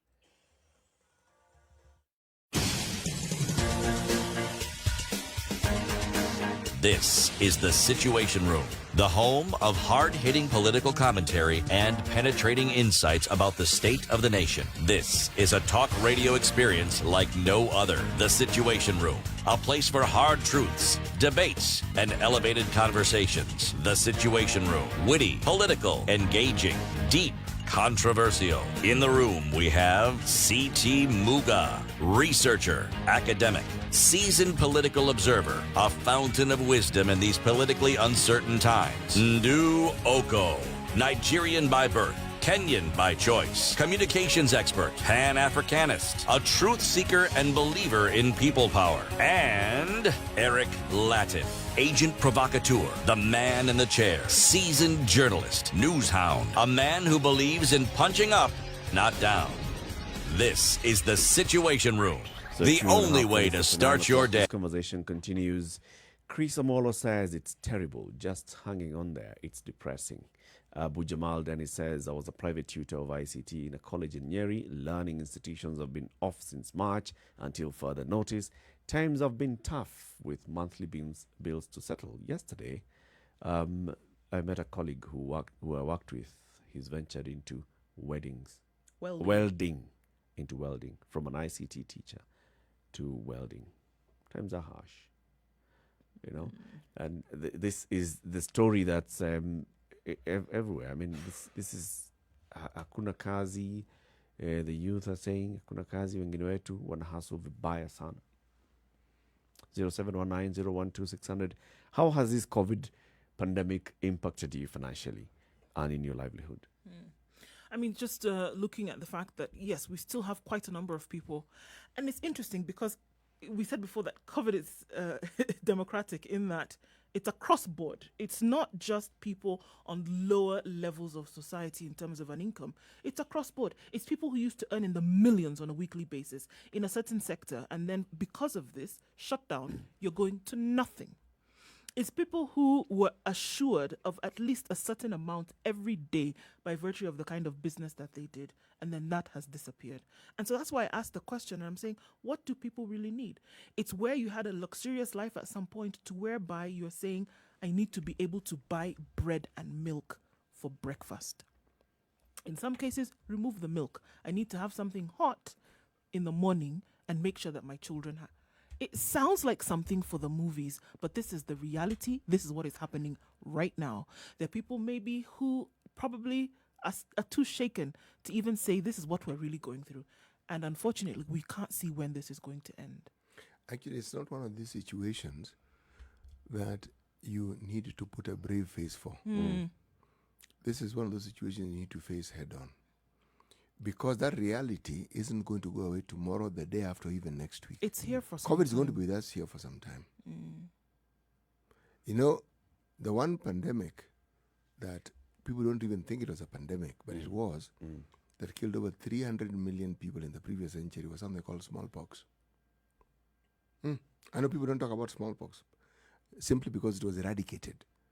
But smallpox did that. Now, smallpox was with us for centuries. I'm not saying this pandemic will be with us for centuries. Well, no. Modern technology, modern science has enabled us to understand many things that we didn't understand. If smallpox could be eradicated, so can COVID. But it is with us, and the realities are also with us. So the difficulty here, I think, is not even in understanding or accepting COVID, but the change that it requires. That's where the difficulty comes in. It's for all of us. Yes. There's a gentleman called Andrew Kibe. He's a media personality, and he posted something on social media talking about people speaking out. Share your experience. Say what you're going through. I mean, people are suffering in silence. And he's also now joining us on the line. Good morning, Andrew. Andrew, good morning. Okay. So I guess he's caught up in a conversation with someone else in the background. So Andrew Kibe, he posted this and said, you know what, people are suffering, people are not talking.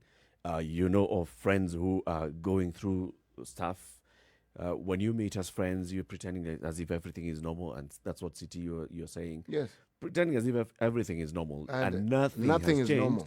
Nothing is normal. Back at home, you are losing. You're losing your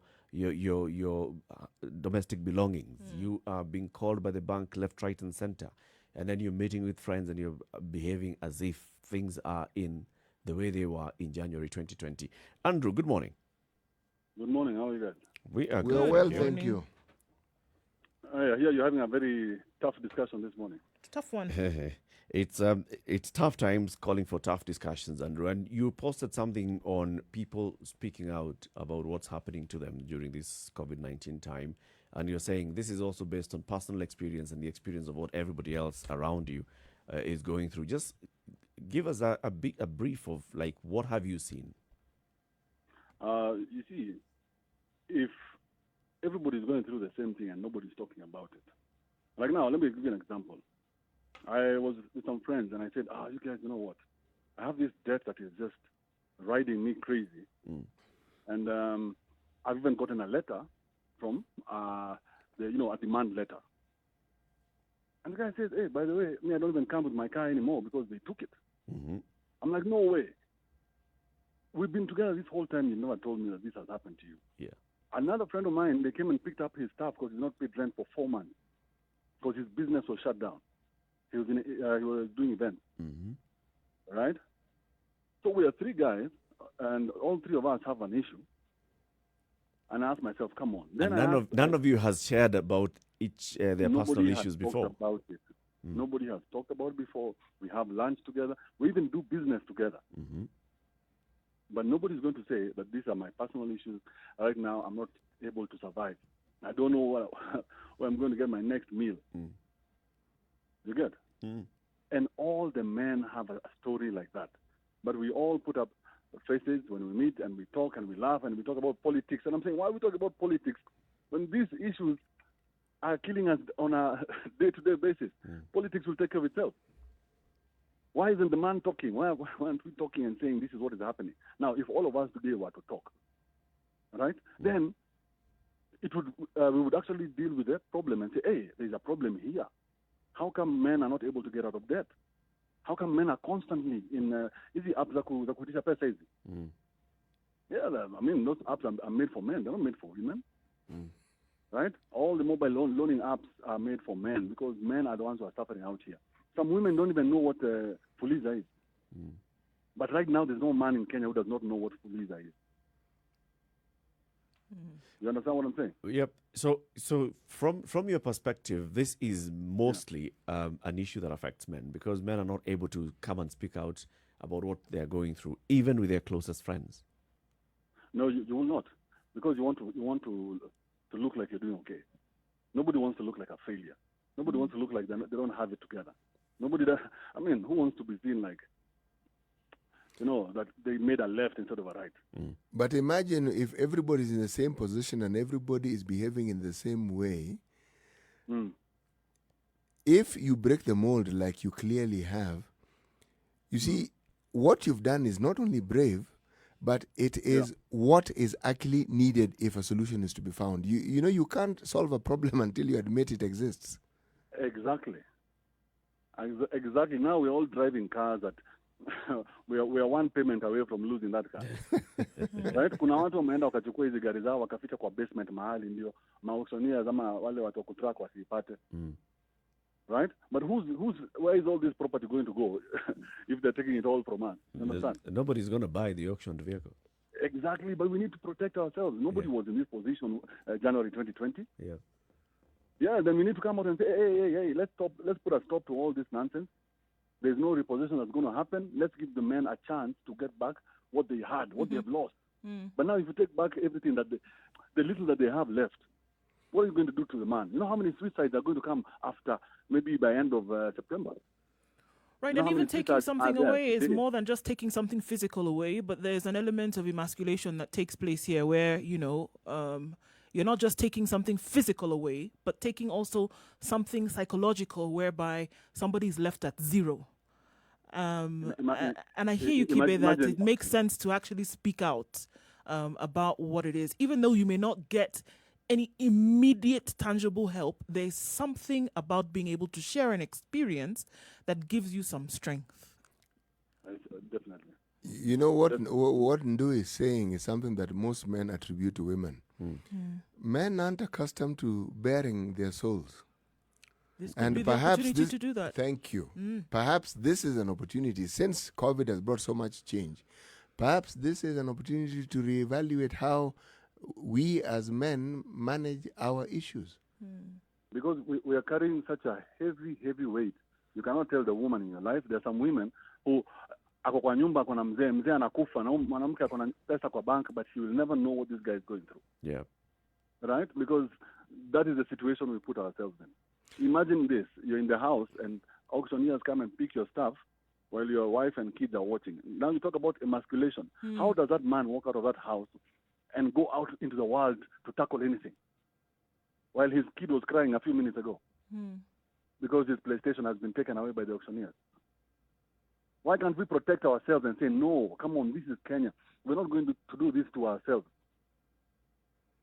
Even Kenya has debt, man. Everybody has debt. No.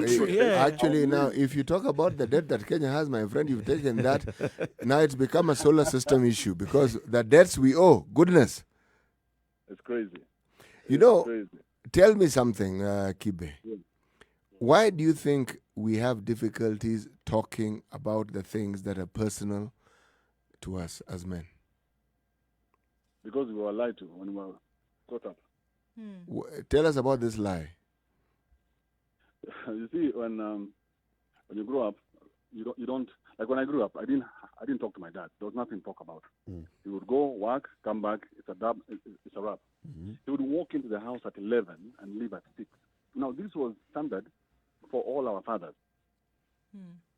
Okay, so we never got to interact with them. So we never knew what kind of interaction happens. So we had to teach ourselves.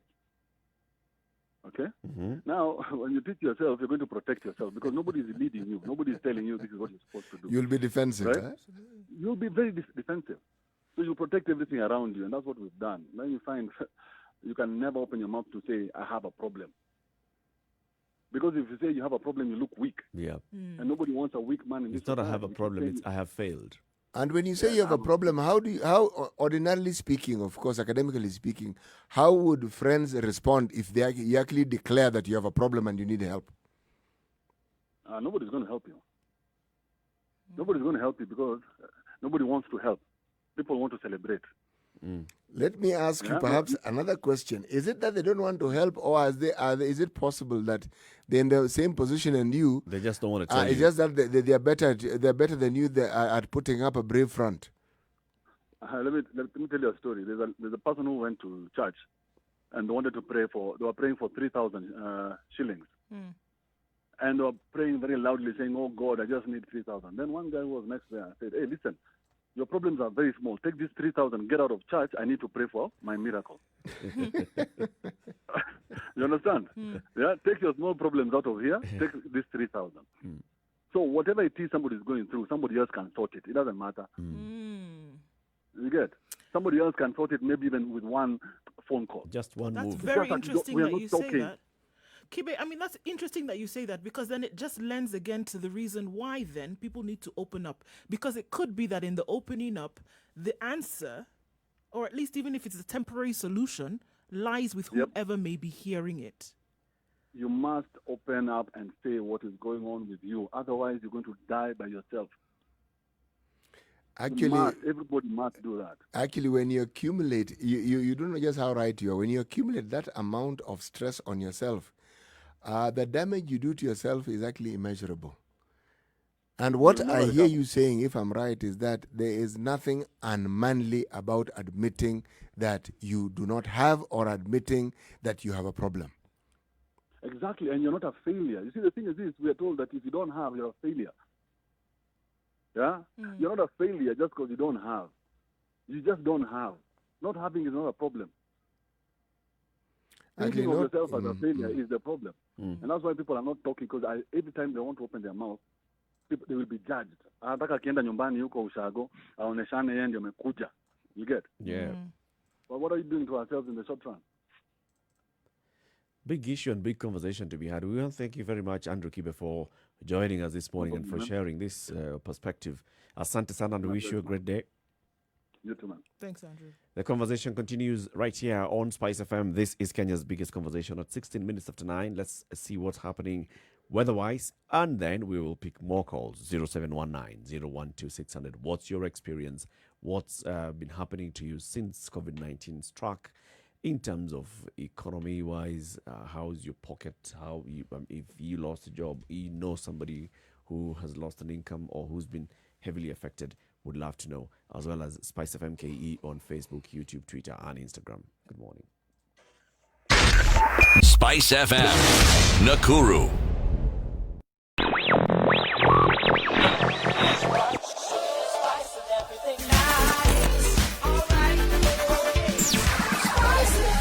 Spice up your life. Okay, so the weather with Spice FM. Warming up slightly, 17 degrees, mostly sunny. Conditions, but it's going to change later. The clouds cover with some rain expected later on. And in Njeri, 17 degrees, also going to be a wet afternoon here with highs of 24. In Nakuru, we'll see highs of 24 as well, 23 rather, lows of 13 with rains expected later in the afternoon. 21 degrees, the high, and lows of 11 in Eldoret. Sunny conditions at the moment. In Kisumu, it's mostly cloudy at 21, highs of 27 and lows of 19. In Kakamega, it's 19 degrees and partly cloudy, into rains later with highs of 24 and lows of 15.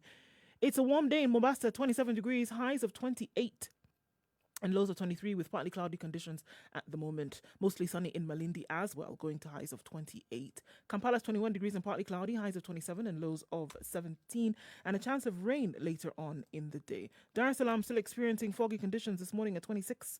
It's going to go into showers later with highs of 29 and lows of 21. Joburg is mostly sunny at 14 degrees. Sunny conditions carry through the day, highs of 24 and lows of 9. Still experiencing rains in Lagos. It's going to be that way through till Monday. Highs of 30 and lows of 24 today. Let's take a last look into Europe, where it's mostly sunny in London at 13. Highs of 20 and lows of 10 with fog and cloudy conditions later on. And in Paris, it's clear skies at 18 degrees, going to highs of 28 and lows of 15. And we're going to wrap things up this Friday in New York, where it's now Friday morning. Sunny conditions. 31 the high today, coming down to lows of 18.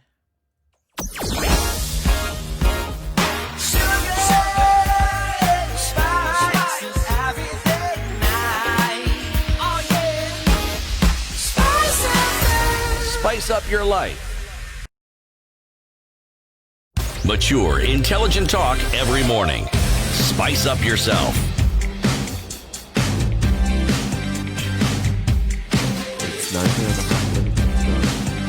Mornings done right. What's really happening? Ongwosh Gilberta at Onguso HG. It's Onguso Gilberta.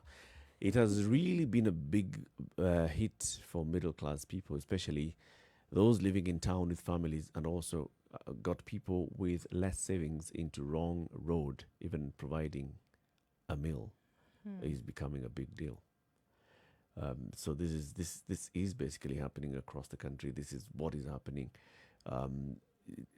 Felix Taga says, well, the Situation Room covers all areas of life, discussing real issues, real time. Congratulations and thank you very much for that. Shiko calling in from Nairobi. Let's hear from Shiko. Good morning, Shiko. Hi, Eric. Hi. So, there's a guy who called just earlier on, the guy who had been speaking to the bank. Yep. This and is totally Tony in Rongai. Yes. Mm-hmm. Because the catch is, I lost my job early on in this year. Mm-hmm. And I had a personal loan with one of the banks, and despite having approached them, I wrote an email, I've done phone calls, I've done follow-ups, but they are constantly just following up with you. It's as if overnight you found a solution to your debt. Have you written to them? I have written to them. I have explained my current situation because I used to work in the events industry. Mm-hmm. And unfortunately, it's not, even if you find a different source of income, it's not bringing in the kind of income you had before that would allow you to facilitate loan payments.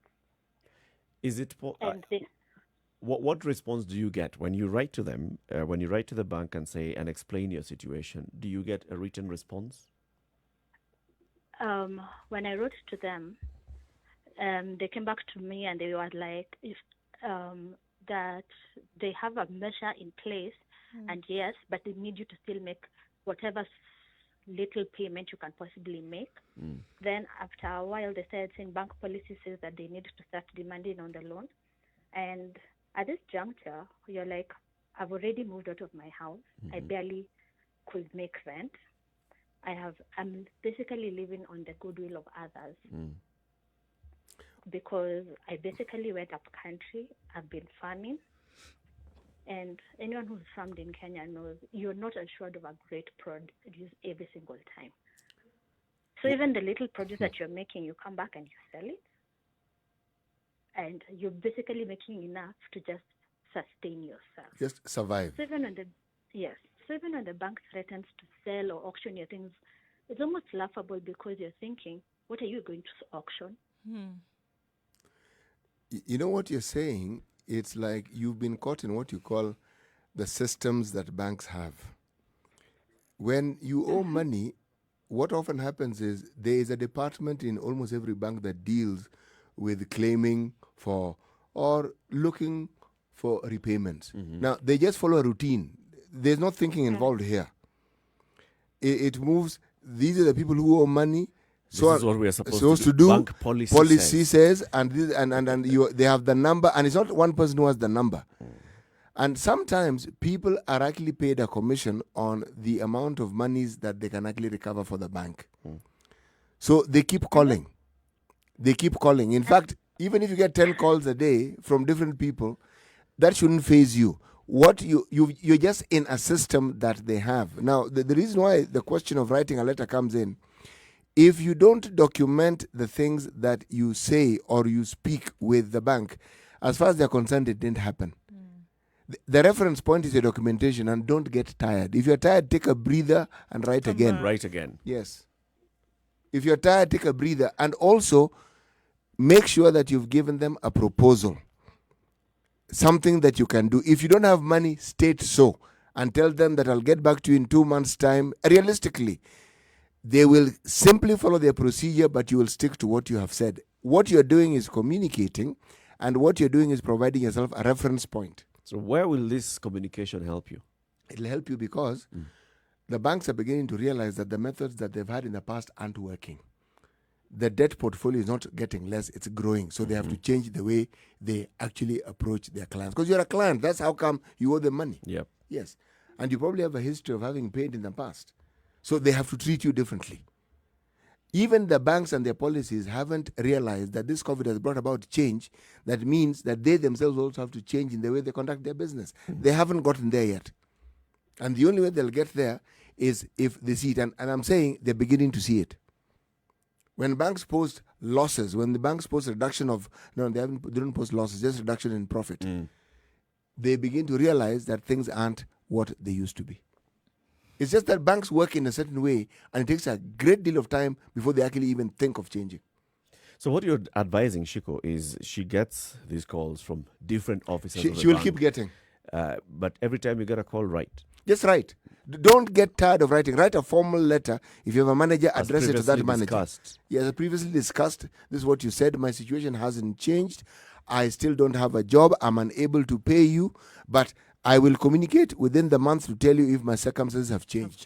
Keep writing. I intend to. I intend to pay. I'm aware that I owe. I have no wish not to. Meaning you state your reality. Don't promise to pay if you can't pay. Because if you promise you're going to pay, they will hold you accountable for what you've said. Shiko, does that make sense? It does. Hopefully the banks actually are also listening to this conversation. Oh, they listen, all right. Don't worry. They listen. Because what happens is, even for you who's actually taking a facility with them, at this juncture, for most Kenyans, anyone who's actually gotten caught out in such a situation is thinking, I will never go near another facility ever again. Yeah. Of course. The thing about human beings is you will forget if things change and they are better, and you will go for another facility. But the thing is, don't go into a panic. Don't get overwhelmed by the calls. When people get overwhelmed, usually because they are good people and they have a conscience, and they actually want to pay, but they're not able to. So they're caught between a rock and a hard place. You can't pay, you can't pay. Tell the bank you can't pay. Shiko, thank you very much. And we wish you all the best, Shiko. Thanks. Things can only get better. Blackwater in Mombasa. Hey, guys. How you guys doing over there? Hey, well. How are you? Sure. We're not doing too good here. I imagine you are in the hospitality industry. Yes. And then we are looking at it from the perspective of the government really doesn't care. I mean, you look, every time I look at Mutai Kago, he looks like he had a heavy lunch, a heavy breakfast. It looks like he's going to have a very comfortable evening, him and his family. Yeah. Most of these people really don't care. And I'm telling you the truth, when you look across the border, I mean, we have the same elements as Tanzania. Yep. And when you look at these people are surviving and everything is working over there, and you ask yourself, what is it that is stopping us from doing the same? You know, that's one. Now, we're looking at the issue of the banks. Okay, the banks are trying to work with the people. Now, guess what? KRA is on people's cases. KRA is telling you we need our money now. They're not really caring about COVID. You tell them COVID, they say no. And that's why the president said the economy seemed to have been moving, even with this COVID times, in comparison to last year. You know, and the reason is because KRA is forcing people, and they're telling you what? Demand later. We're going to go into your account.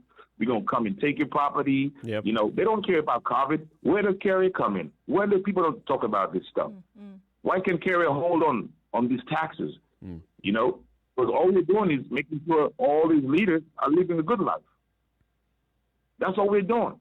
But nobody ever brought that up at all. You know? Yeah. You know, that's the situation right there. Thank you, Blackwater. Thank you. And actually, Mwenda Kisilu says, Kenya is a scam. Since March, unemployment, unpaid leaves. So sad that the government hasn't done anything tangible to save the situation. I envy Tanzanians because they have honest leaders who allowed them to live with COVID and continue with their lives. Getting to a point where, you know, you just look at it and it doesn't really matter whether the situation in Tanzania could be worse, could be better. It doesn't matter. You're just seeing that grass there. It looks green. That's it. That's all I am seeing. And also, let's not forget the utility companies. So you have a landlord who wants their rent. You have a bank that you've taken a facility with. They want their money. You have Kenya Power. You have the water services, water and sewerage service providers.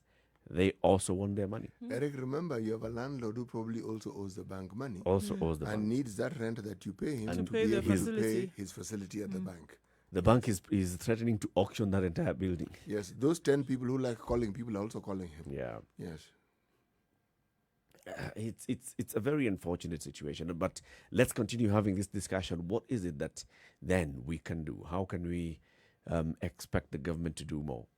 If you look at what the National Treasury was saying, the kind of relief measures that the government introduced, they were meant to go to the ordinary person. If you talk about lowering VAT, makes cost of goods cheaper. Talking about Eric, ordinary person is mwananchi mashinani, mwananchi wa kawaida. Mwenye nchi. Mwananchi yule mdogo. You know all those words. Yule mwananchi yule mdogo wa kawaida. That's the one. Yani the salt of the earth. Yes. Okay. That's the one. But let's take a break, take a look at traffic. We'll pick more of your calls. 0719-012-600. It's 9:30. Spice FM, Nakuru. Spice FM. Spice up your life. Okay, Traffic. so Muguga. Where's Muguga? Mogoga. And Rironi. People think that the place is Limuru. It's actually not Limuru. They have different names. But Rironi is the Limuru area. Is Rironi, Mogoga is Mogoga. Yes. Okay, thanks. Now I know exactly where it is. Thanks. And the same So side I of guess the road. heading out of Nairobi. Yep, on the same side of the road, Friday, heading towards Nakuru. Voila. Yes. There's some heavy traffic. Past the former Zambezi Motel. CT, you must tell us of your travails on the countryside. However, there's a massive traffic there this morning. There's a major traffic jam heading out of the city. We expect this on Friday. So if you're approaching the area, approach with caution because it's not moving as quickly as you expect it to. Museum Hill in the city of Nairobi. There we have some traffic. It's packed jam. Jam?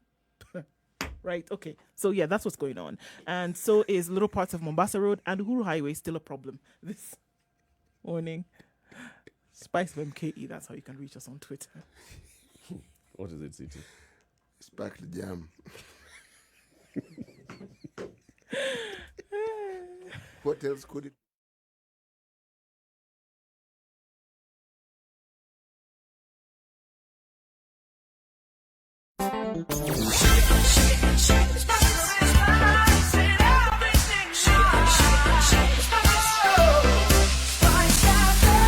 Spice up your life.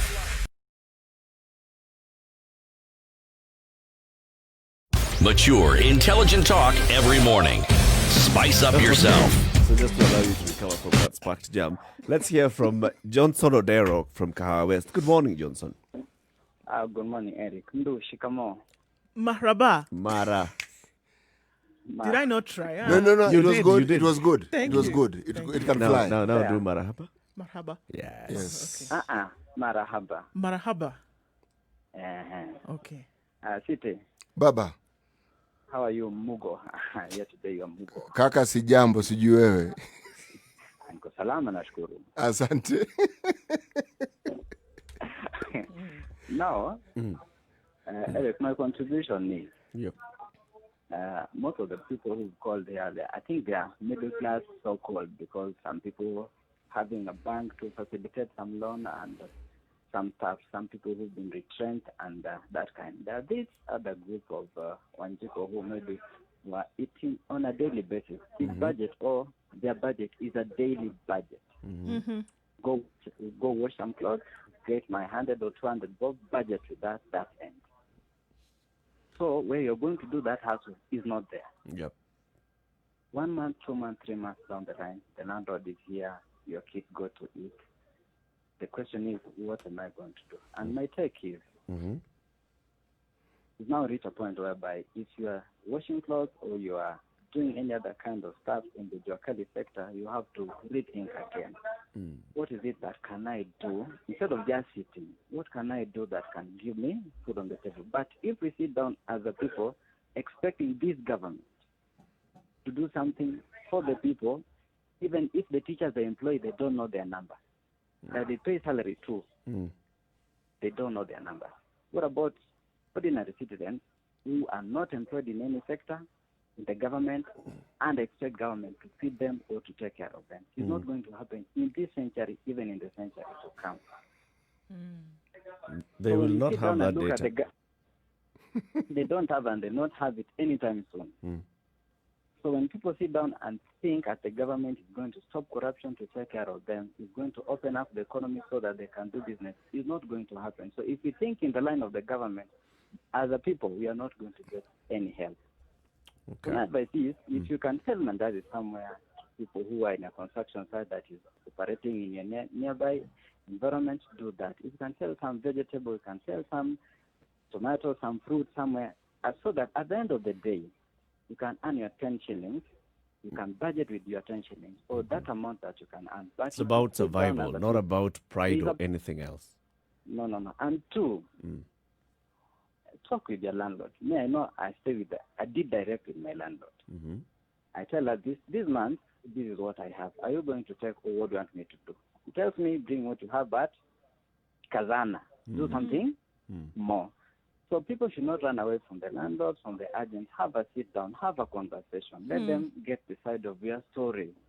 Isikue too that you want to assume they understand. Some don't. They need to be convinced. Thank you, Johnson. Hey, thanks a lot. Asante sana. Matthew in Nakuru. Hi, how are you? Fine, thank you. Let me just stop. Okay, that is perfect. I enjoyed what Kibet said a few minutes ago. Men out there are seriously suffering. And unfortunately, we've been brought up to, not talk about it. Our ego will not allow you to say that, this is what I'm going through. And as a result, men out here are getting sick. Many men out here are sinking into depression in very, very serious ways. You know, you lock someone's house, someone who has a family. What does that do to his ego? What image does it portray to his family? You know. And unfortunately, we are in a society where, you know, you want to talk about it to even your spouse, but you can't.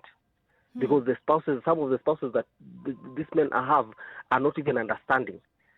And I can like point out more than 10 marriages that have broken in the last 4 months. You know, this is someone who was being given bread and butter every single morning. Then all of a sudden, this stops. You know. Now, the one person that you think would understand your current situation does not. Your they life even partner. decide to walk out on you. Yep. You know, your life partner, someone you sleep under the same blanket with, does not understand your predicament. You know, they opt to walk out on you. And by the time they're walking out on you, knowing what you're going through, knowing that you can't even pay rent, their account is full of money. But they will not share this money with you. You know, and as a result, like Kibe said, until you sit down with your fellow man over a cup of strong tea, you know, umwambie by the way, hapa mimi yeye nimegongana, nimejaribu kutafuta tu saa mbili, imegonga ukuta. Jamaa anakuambia unasema saa mbili. Mimi nimejaribu kutafuta 800 juzi nilipe tu nijazilie nilipe rent ikakataa. You know? Yeah. That is unfortunately what we're going through. Now, someone from Mombasa called and said that, you know, you look at Motaikagu, you know, maisha yao iko sawa.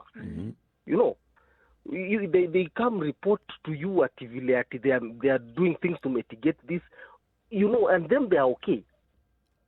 You know, we can only assume they are okay. Kenya is a scam. Mwenyewe kusema ukweli vile tu mtu amesema Kenya is a serious scam. Lakini kusema ukweli ndugu yangu, can you really know hali ya mtu kama uishi naye? He's earning a salary, bottom line. Yes, he's earning bottom a salary. Line, City. Yes. He's earning he took a 30% pay cut, but he has a government-fueled vehicle. He has 70% of his salary. For him. Yeah, and he's still getting tea and pancakes in the office. Exactly.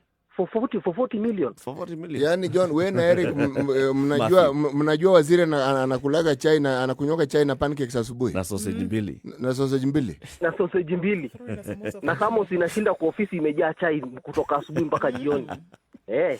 Thank you, Matthew. Let's hear from Philip. Philip in Laikipia, good morning. Good morning, Eric. How are you? Fine, thank you. How is Nduh and City? Nduh is fine. Thank you. City is also fine. Yeah, I don't think I also recommend you for the good work you are doing. It will be a repetition, and I don't think it will do any harm. No, it will not do us any harm. Yeah. Now, to the topic now. You know, people are hard hit and seriously hurt by this pandemic. That's the truth of the matter. And, you know, an uncle of a friend of mine who I host now called him just a few days ago. If we could assist him accommodate an overwhelming number of relatives who would gone to stay with him. And you see he's being hosted and somebody's calling, an uncle is calling him to see him. And I can say this is as a result of this government telling people stay at home, stay indoor, while they're coupling even the donations that people are this country were giving. I think I'll say here, Eric, is I don't know the first call, previous caller had called and said to find a way in which we can actually we can speak out just like you've given this forum. Yeah. This government is messing with these people. I remember one time Sakaja said the government is acting like it is its own citizen. And to some extent, that's true. Because if there's no action, Philip, your line is actually getting worse. I don't know what's happening to your line from where you're calling from. Just try and call back. Zachary Nakuru, good morning. Oh, good morning, guys. How are you? I'm fine, thank you. I'm taking my porridge. And I would want to tell Nduh that it is not Muga, it is Mogoga. Got it. In fact, the person who should have corrected her is Mr. Mogo, who's right here. Yeah, Mr. Mugo, my namesake. You know, I'm Mugo. I'm Zachary Mugo, yeah? Ah, no wonder. You have this That is why I'm rapport. so fond of Marimandro, Andrew because Mugo. our names almost rhyme the same. Yes. Okay. You know, I'm not certain Now, when guys, this baptismal service took place, but clearly it has gotten hold of the. Sure. Now, Yeah. you have done good to tell people to open up, yeah? Mm-hmm. And that is why we celebrate you, okay? Mm. And let me say that not every one of us is actually affected, but most of us are affected, okay? Yep. And when I talk of not everybody is affected, definitely those who are handling the COVID kit and whatever, they are not suffering a lot, yeah. But the rest of us, including you people in the studio now, there, I'm very sure you have also changed, yeah. Yep. But let me talk about the financial institutions, and in particular one that I want to mention, yeah. Whereby, like me, with the work that I do, I mostly deal with the schools, churches, hospitals, and even individuals, yeah, because I supply potted flowers, yeah. When I get a check, my check goes through that bank, yeah. And these guys are very, they are very, I don't want to say that they are cunning, but what they do is that they will upgrade your loan status depending on the money in your account. Now, suppose the checks are not coming because the schools are not there, you know, and then now you try to apply for a loan, they tell you, no, you do not qualify. Yep. Okay? Yep. So I wrote to them, I told them, you guys, I have seen that you cannot be afraid in need, yeah? Because when I have money, you are telling me that you can extend it 3 times what I have, yeah? But now the times of COVID have not been bringing money. You are telling me I do not qualify. So you are fake, okay? Yeah. And going forward, I know how I'm going to deal with you too. You know, our journey is going to be okay. The relationship However, will be that's not reset. yeah, now also the people, you know, us people, yeah, especially men, yeah, we are having so many problems because the family wants, your relatives want, your social want, you know, and also our side kids, they are suffering. Like me, I'm considering vetting them, yeah. Sorry, you're from what? 8, the 3 quiz, the child 6, from 8 to 5, yeah, to 3, yeah. Okay. Why 3? Why moving from 8 to 3?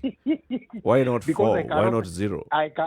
Eric, I cannot be able to sustain the 8. Okay, so I the one who are not going to qualify, I'll tell them, oh, you go there, look out for Marimadros, whatever, they have money.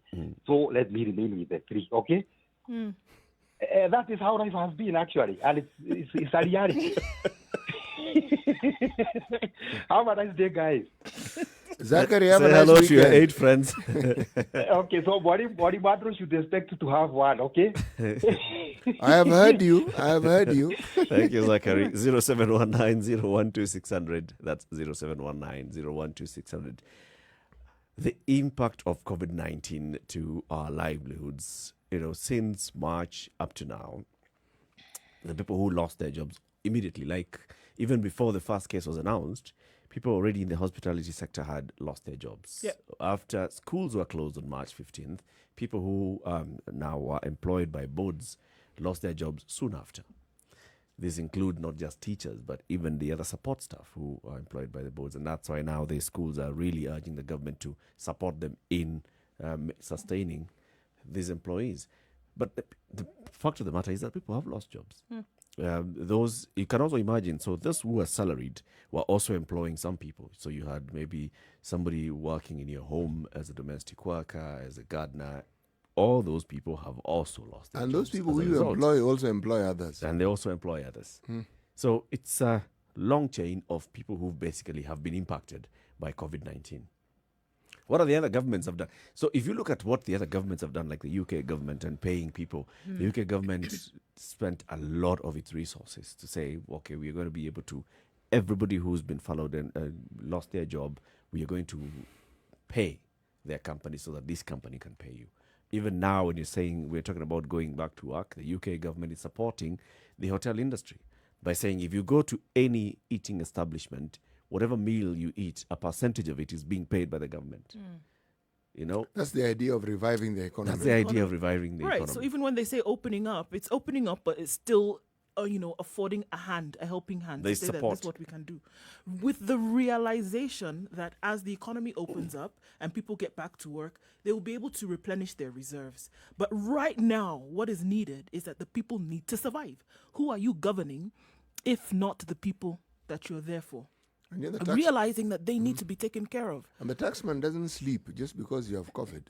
The taxman has targets set by the government. Yes. The taxman has been told they need you to raise 1.6 trillion shillings this year. It doesn't matter whether people have money or not. I need 1.6 billion shillings. If you don't do that, you lose your job as a taxman. If you look at our budget and the way the budget was, the National Treasury said this is a budget for helping us to recover economically, but also to push ahead with the development. Was enough attention given in the budget to helping people? Was it even social support for people? I think it's brilliant that you bring that in, because you've just come off of the example of the UK, right? When you're looking at a budget that would be, when you look at it, more or less set in stone, right? Were these things actually considered? So when we talk about making, the process of budget making, it's so many other things to take into consideration. The same UK that you give an example of, the budget had been read. It was done. But what did they do? Yeah. They had to invite a special sitting of Parliament to redo it, to come in and redo it. The entire budget redone. Why? For the specific need to buffer the people of the country. Not anything else. Yep. Just that. So the planning, the whole process. We spoke to the Auditor General this morning. The process of planning, sitting down and having an open, honest conversation about what is going on. Who do you need to protect? With your current reality, do you really need to line with your current reality? It is the people who are suffering, that don't have food on a daily basis. That's what we're talking about. So it's more than meets the eye, whereby, okay, yeah, well, every June, July, we need to have a budget. Let's sit down and make it. What are you putting into consideration? Do you really think that the government of the United Kingdom, had they not planned well in advance, do you think it would have been so easy for them to come and have this special sitting of Parliament so that they could buffer the people? Had they not planned for a rainy day, as it were? Do you think it would have been that easy to make that decision? To answer your question, or is it a rhetorical question? Well, reality and rhetorical. Okay. Well, actually, yes, it wouldn't have been easy. But here, what comes to the fore is the determined will to ensure that they do good by their people. Yes. Yep. Just to address, if you look at, for example, the brilliant programs that the government is running right now, the cash transfer programs, Kazi Mtaani and the rest, they're all coming to an end next month. It's finished. And then? Right? Yeah. Next month they come to an end. It doesn't mean that the need has disappeared. No, it hasn't. Because Kazi Mtaani is going to impact livelihoods of very many people across the country. It's not even meeting. It's just a drop of the people in need. Like the CS for the Interior was telling us, Dr. Kibicho, we are looking at over 1 million people who need this money, but we are only able to deal with 300,000 youth. But consider those numbers are not decreasing. They're going not to increase. Decreasing. They're increasing. Yes. If we come to the end of this funding in October, then what? If we had come up with if maybe the mandarins in the National Treasury and the others would look and say, this is what we need to do.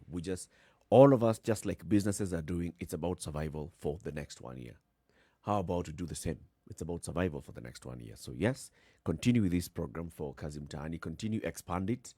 And what you're doing is you are going to do the basics, repair the infrastructure, because that is what they were saying. We need to put in money so that we hire the youth to go and work in repairing the infrastructure that has been dilapidated by the rain. That is required. That's needed. That's good. But it also keeps people working, and it puts money in people's pockets. Is that what we're hearing from our government? No. You know, the thing is, those good intentions sometimes get drowned in the issues that we now keep discussing, like the COVID saga. funds. Oh. Yes. It gets drowned. Who has approval, who doesn't? Yes, exactly. And the amounts that are involved Unfortunately, people do the quick math and say, wait a moment, wait. Are you telling me that this amount of money is being lost and there are people who don't even know whether they're going to survive at the day? And these people we're talking about are Kenyans who have the same exact right as everybody else. And they have the same exact expectation that they should have from their government. And it is actually their government's mandate and requirement to ensure that this individual, this one who is most vulnerable, is actually looked after. Yes. But at least I think unless we, the people, start talking, the government will not know. Well, they know, of course. Or they won't ignore it. The government will not ignore anymore. So it's important that people start talking about these things. It's important that you start having these conversations. Now you cannot even go and bury yourself somewhere with your sorrows because bars are closed. So just find platforms and forums. No crawling into a bottle. Yep. Find friends and networks and start saying, this is what we are doing, this is what we are going through. How can we come through this together? What is it that we can do? Maybe you even come up with an idea of what you can do. You know, what I liked was the men came out and voiced their issues. But this isn't a problem that only men are facing. No. It isn't. No, it isn't. No. This has hit women, I could even argue, probably even harder.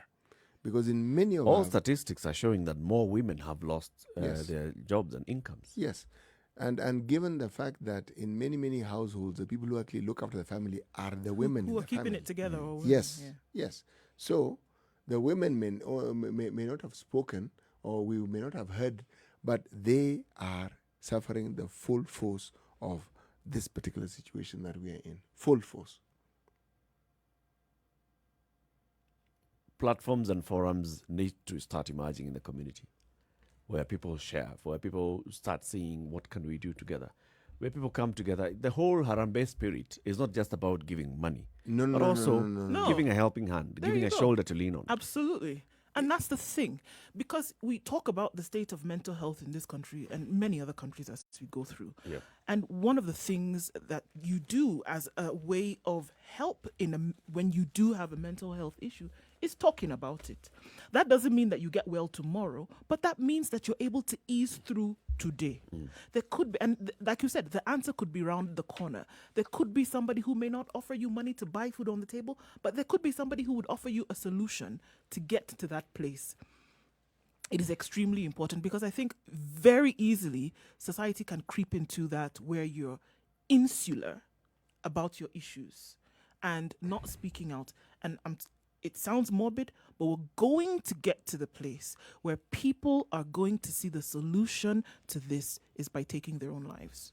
Actually, you're talking about it as though it is something that is going to happen. It is happening. Yes. I was being told a story of a young man who committed suicide, and all his friends wondered why, because he's an upbeat guy, gregarious, he has friends, seems to be doing well. And it turns out that fellow had been out of employment for the last 4 months. Nobody knew. Nobody knew about it. Neither did his wife. My goodness. He would wake up every morning as he was going to work, committed suicide. Now, there's nothing that cannot be resolved if there is the will to resolve it and if there's the determination to find a solution. Now, the solution may not meet your master. It may not be what you would like, but it is a solution. Now, the Harambee spirit you mentioned, Derek, why I'm picking up on that is this. There are very many people in this country who will tell you that if it wasn't for this and so who helped them, they would never have gone to school, they would never. The country is replete with those stories. Yeah. Now, that is a spirit that must be revived, must be found. Because right now, this individualism that we've been moving towards for the longest time, that thing is not working. It isn't. My neighbor's problem has to be my problem. Yeah. We've got to go through this together. So as we come to the end of the show today is the 4th day of September 2020. Monday will be the 7th day of September. Looking back a year and a month ago, Friday, the 9th of August, 2019, the Situation Room went live on air. It's been a year. Lovely year. Well, we sort of forgot on the 9th of August this year But so much has happened in that so much year. is happening. And so much has happened this year. It's sort of passed by. But we also, I mean, it's been a lovely experience doing this show, having these conversations on a daily basis, looking at what's happening in the country, reflecting that, and having our audience contribute to this. How's it felt for you, City? You know, it's one of those situations where you look back and you say, how time flies. You know? It means I'm a year older. Can you imagine? And a month. A year and a month. But the thing that I have found refreshing over that year is what our audiences have had to say. The comments they've made, their contribution, their critiquing, their encouragement, their participation, and the increased participation. What I have found even intriguing, even more intriguing, is that the number of people who actually listen and we have no clue. You get to have a clue when somebody calls in for the first time and they tell you, I've been listening to you since day one. And then there are many others. Or someone makes a comment and tells you, you know, last week when you said this, it means they were listening. Now, that is what I feel has been one of the most encouraging things I could hear, because it means that whatever we are saying here resonates with our listeners and resonates with our fellow citizens. And it feeds also into what we are saying. Yes. It feeds also into our thinking and our perspective of things. Yes. Which is the importance of having, an interactive show. This is what we strive to do on a daily basis. We must have interaction with the audience, because this is what the whole idea of having a conversation is all about. It's not just about us talking. No. We could as well go to our homes and look at the mirror and talk. It's about having a conversation with everybody. Nduh. Yeah, definitely about having that conversation and just really understanding that there are people who are listening and could be making decisions based on what is being said in this room, or could be changing the narrative, or could be changing their thought process, or contributing to their thought process.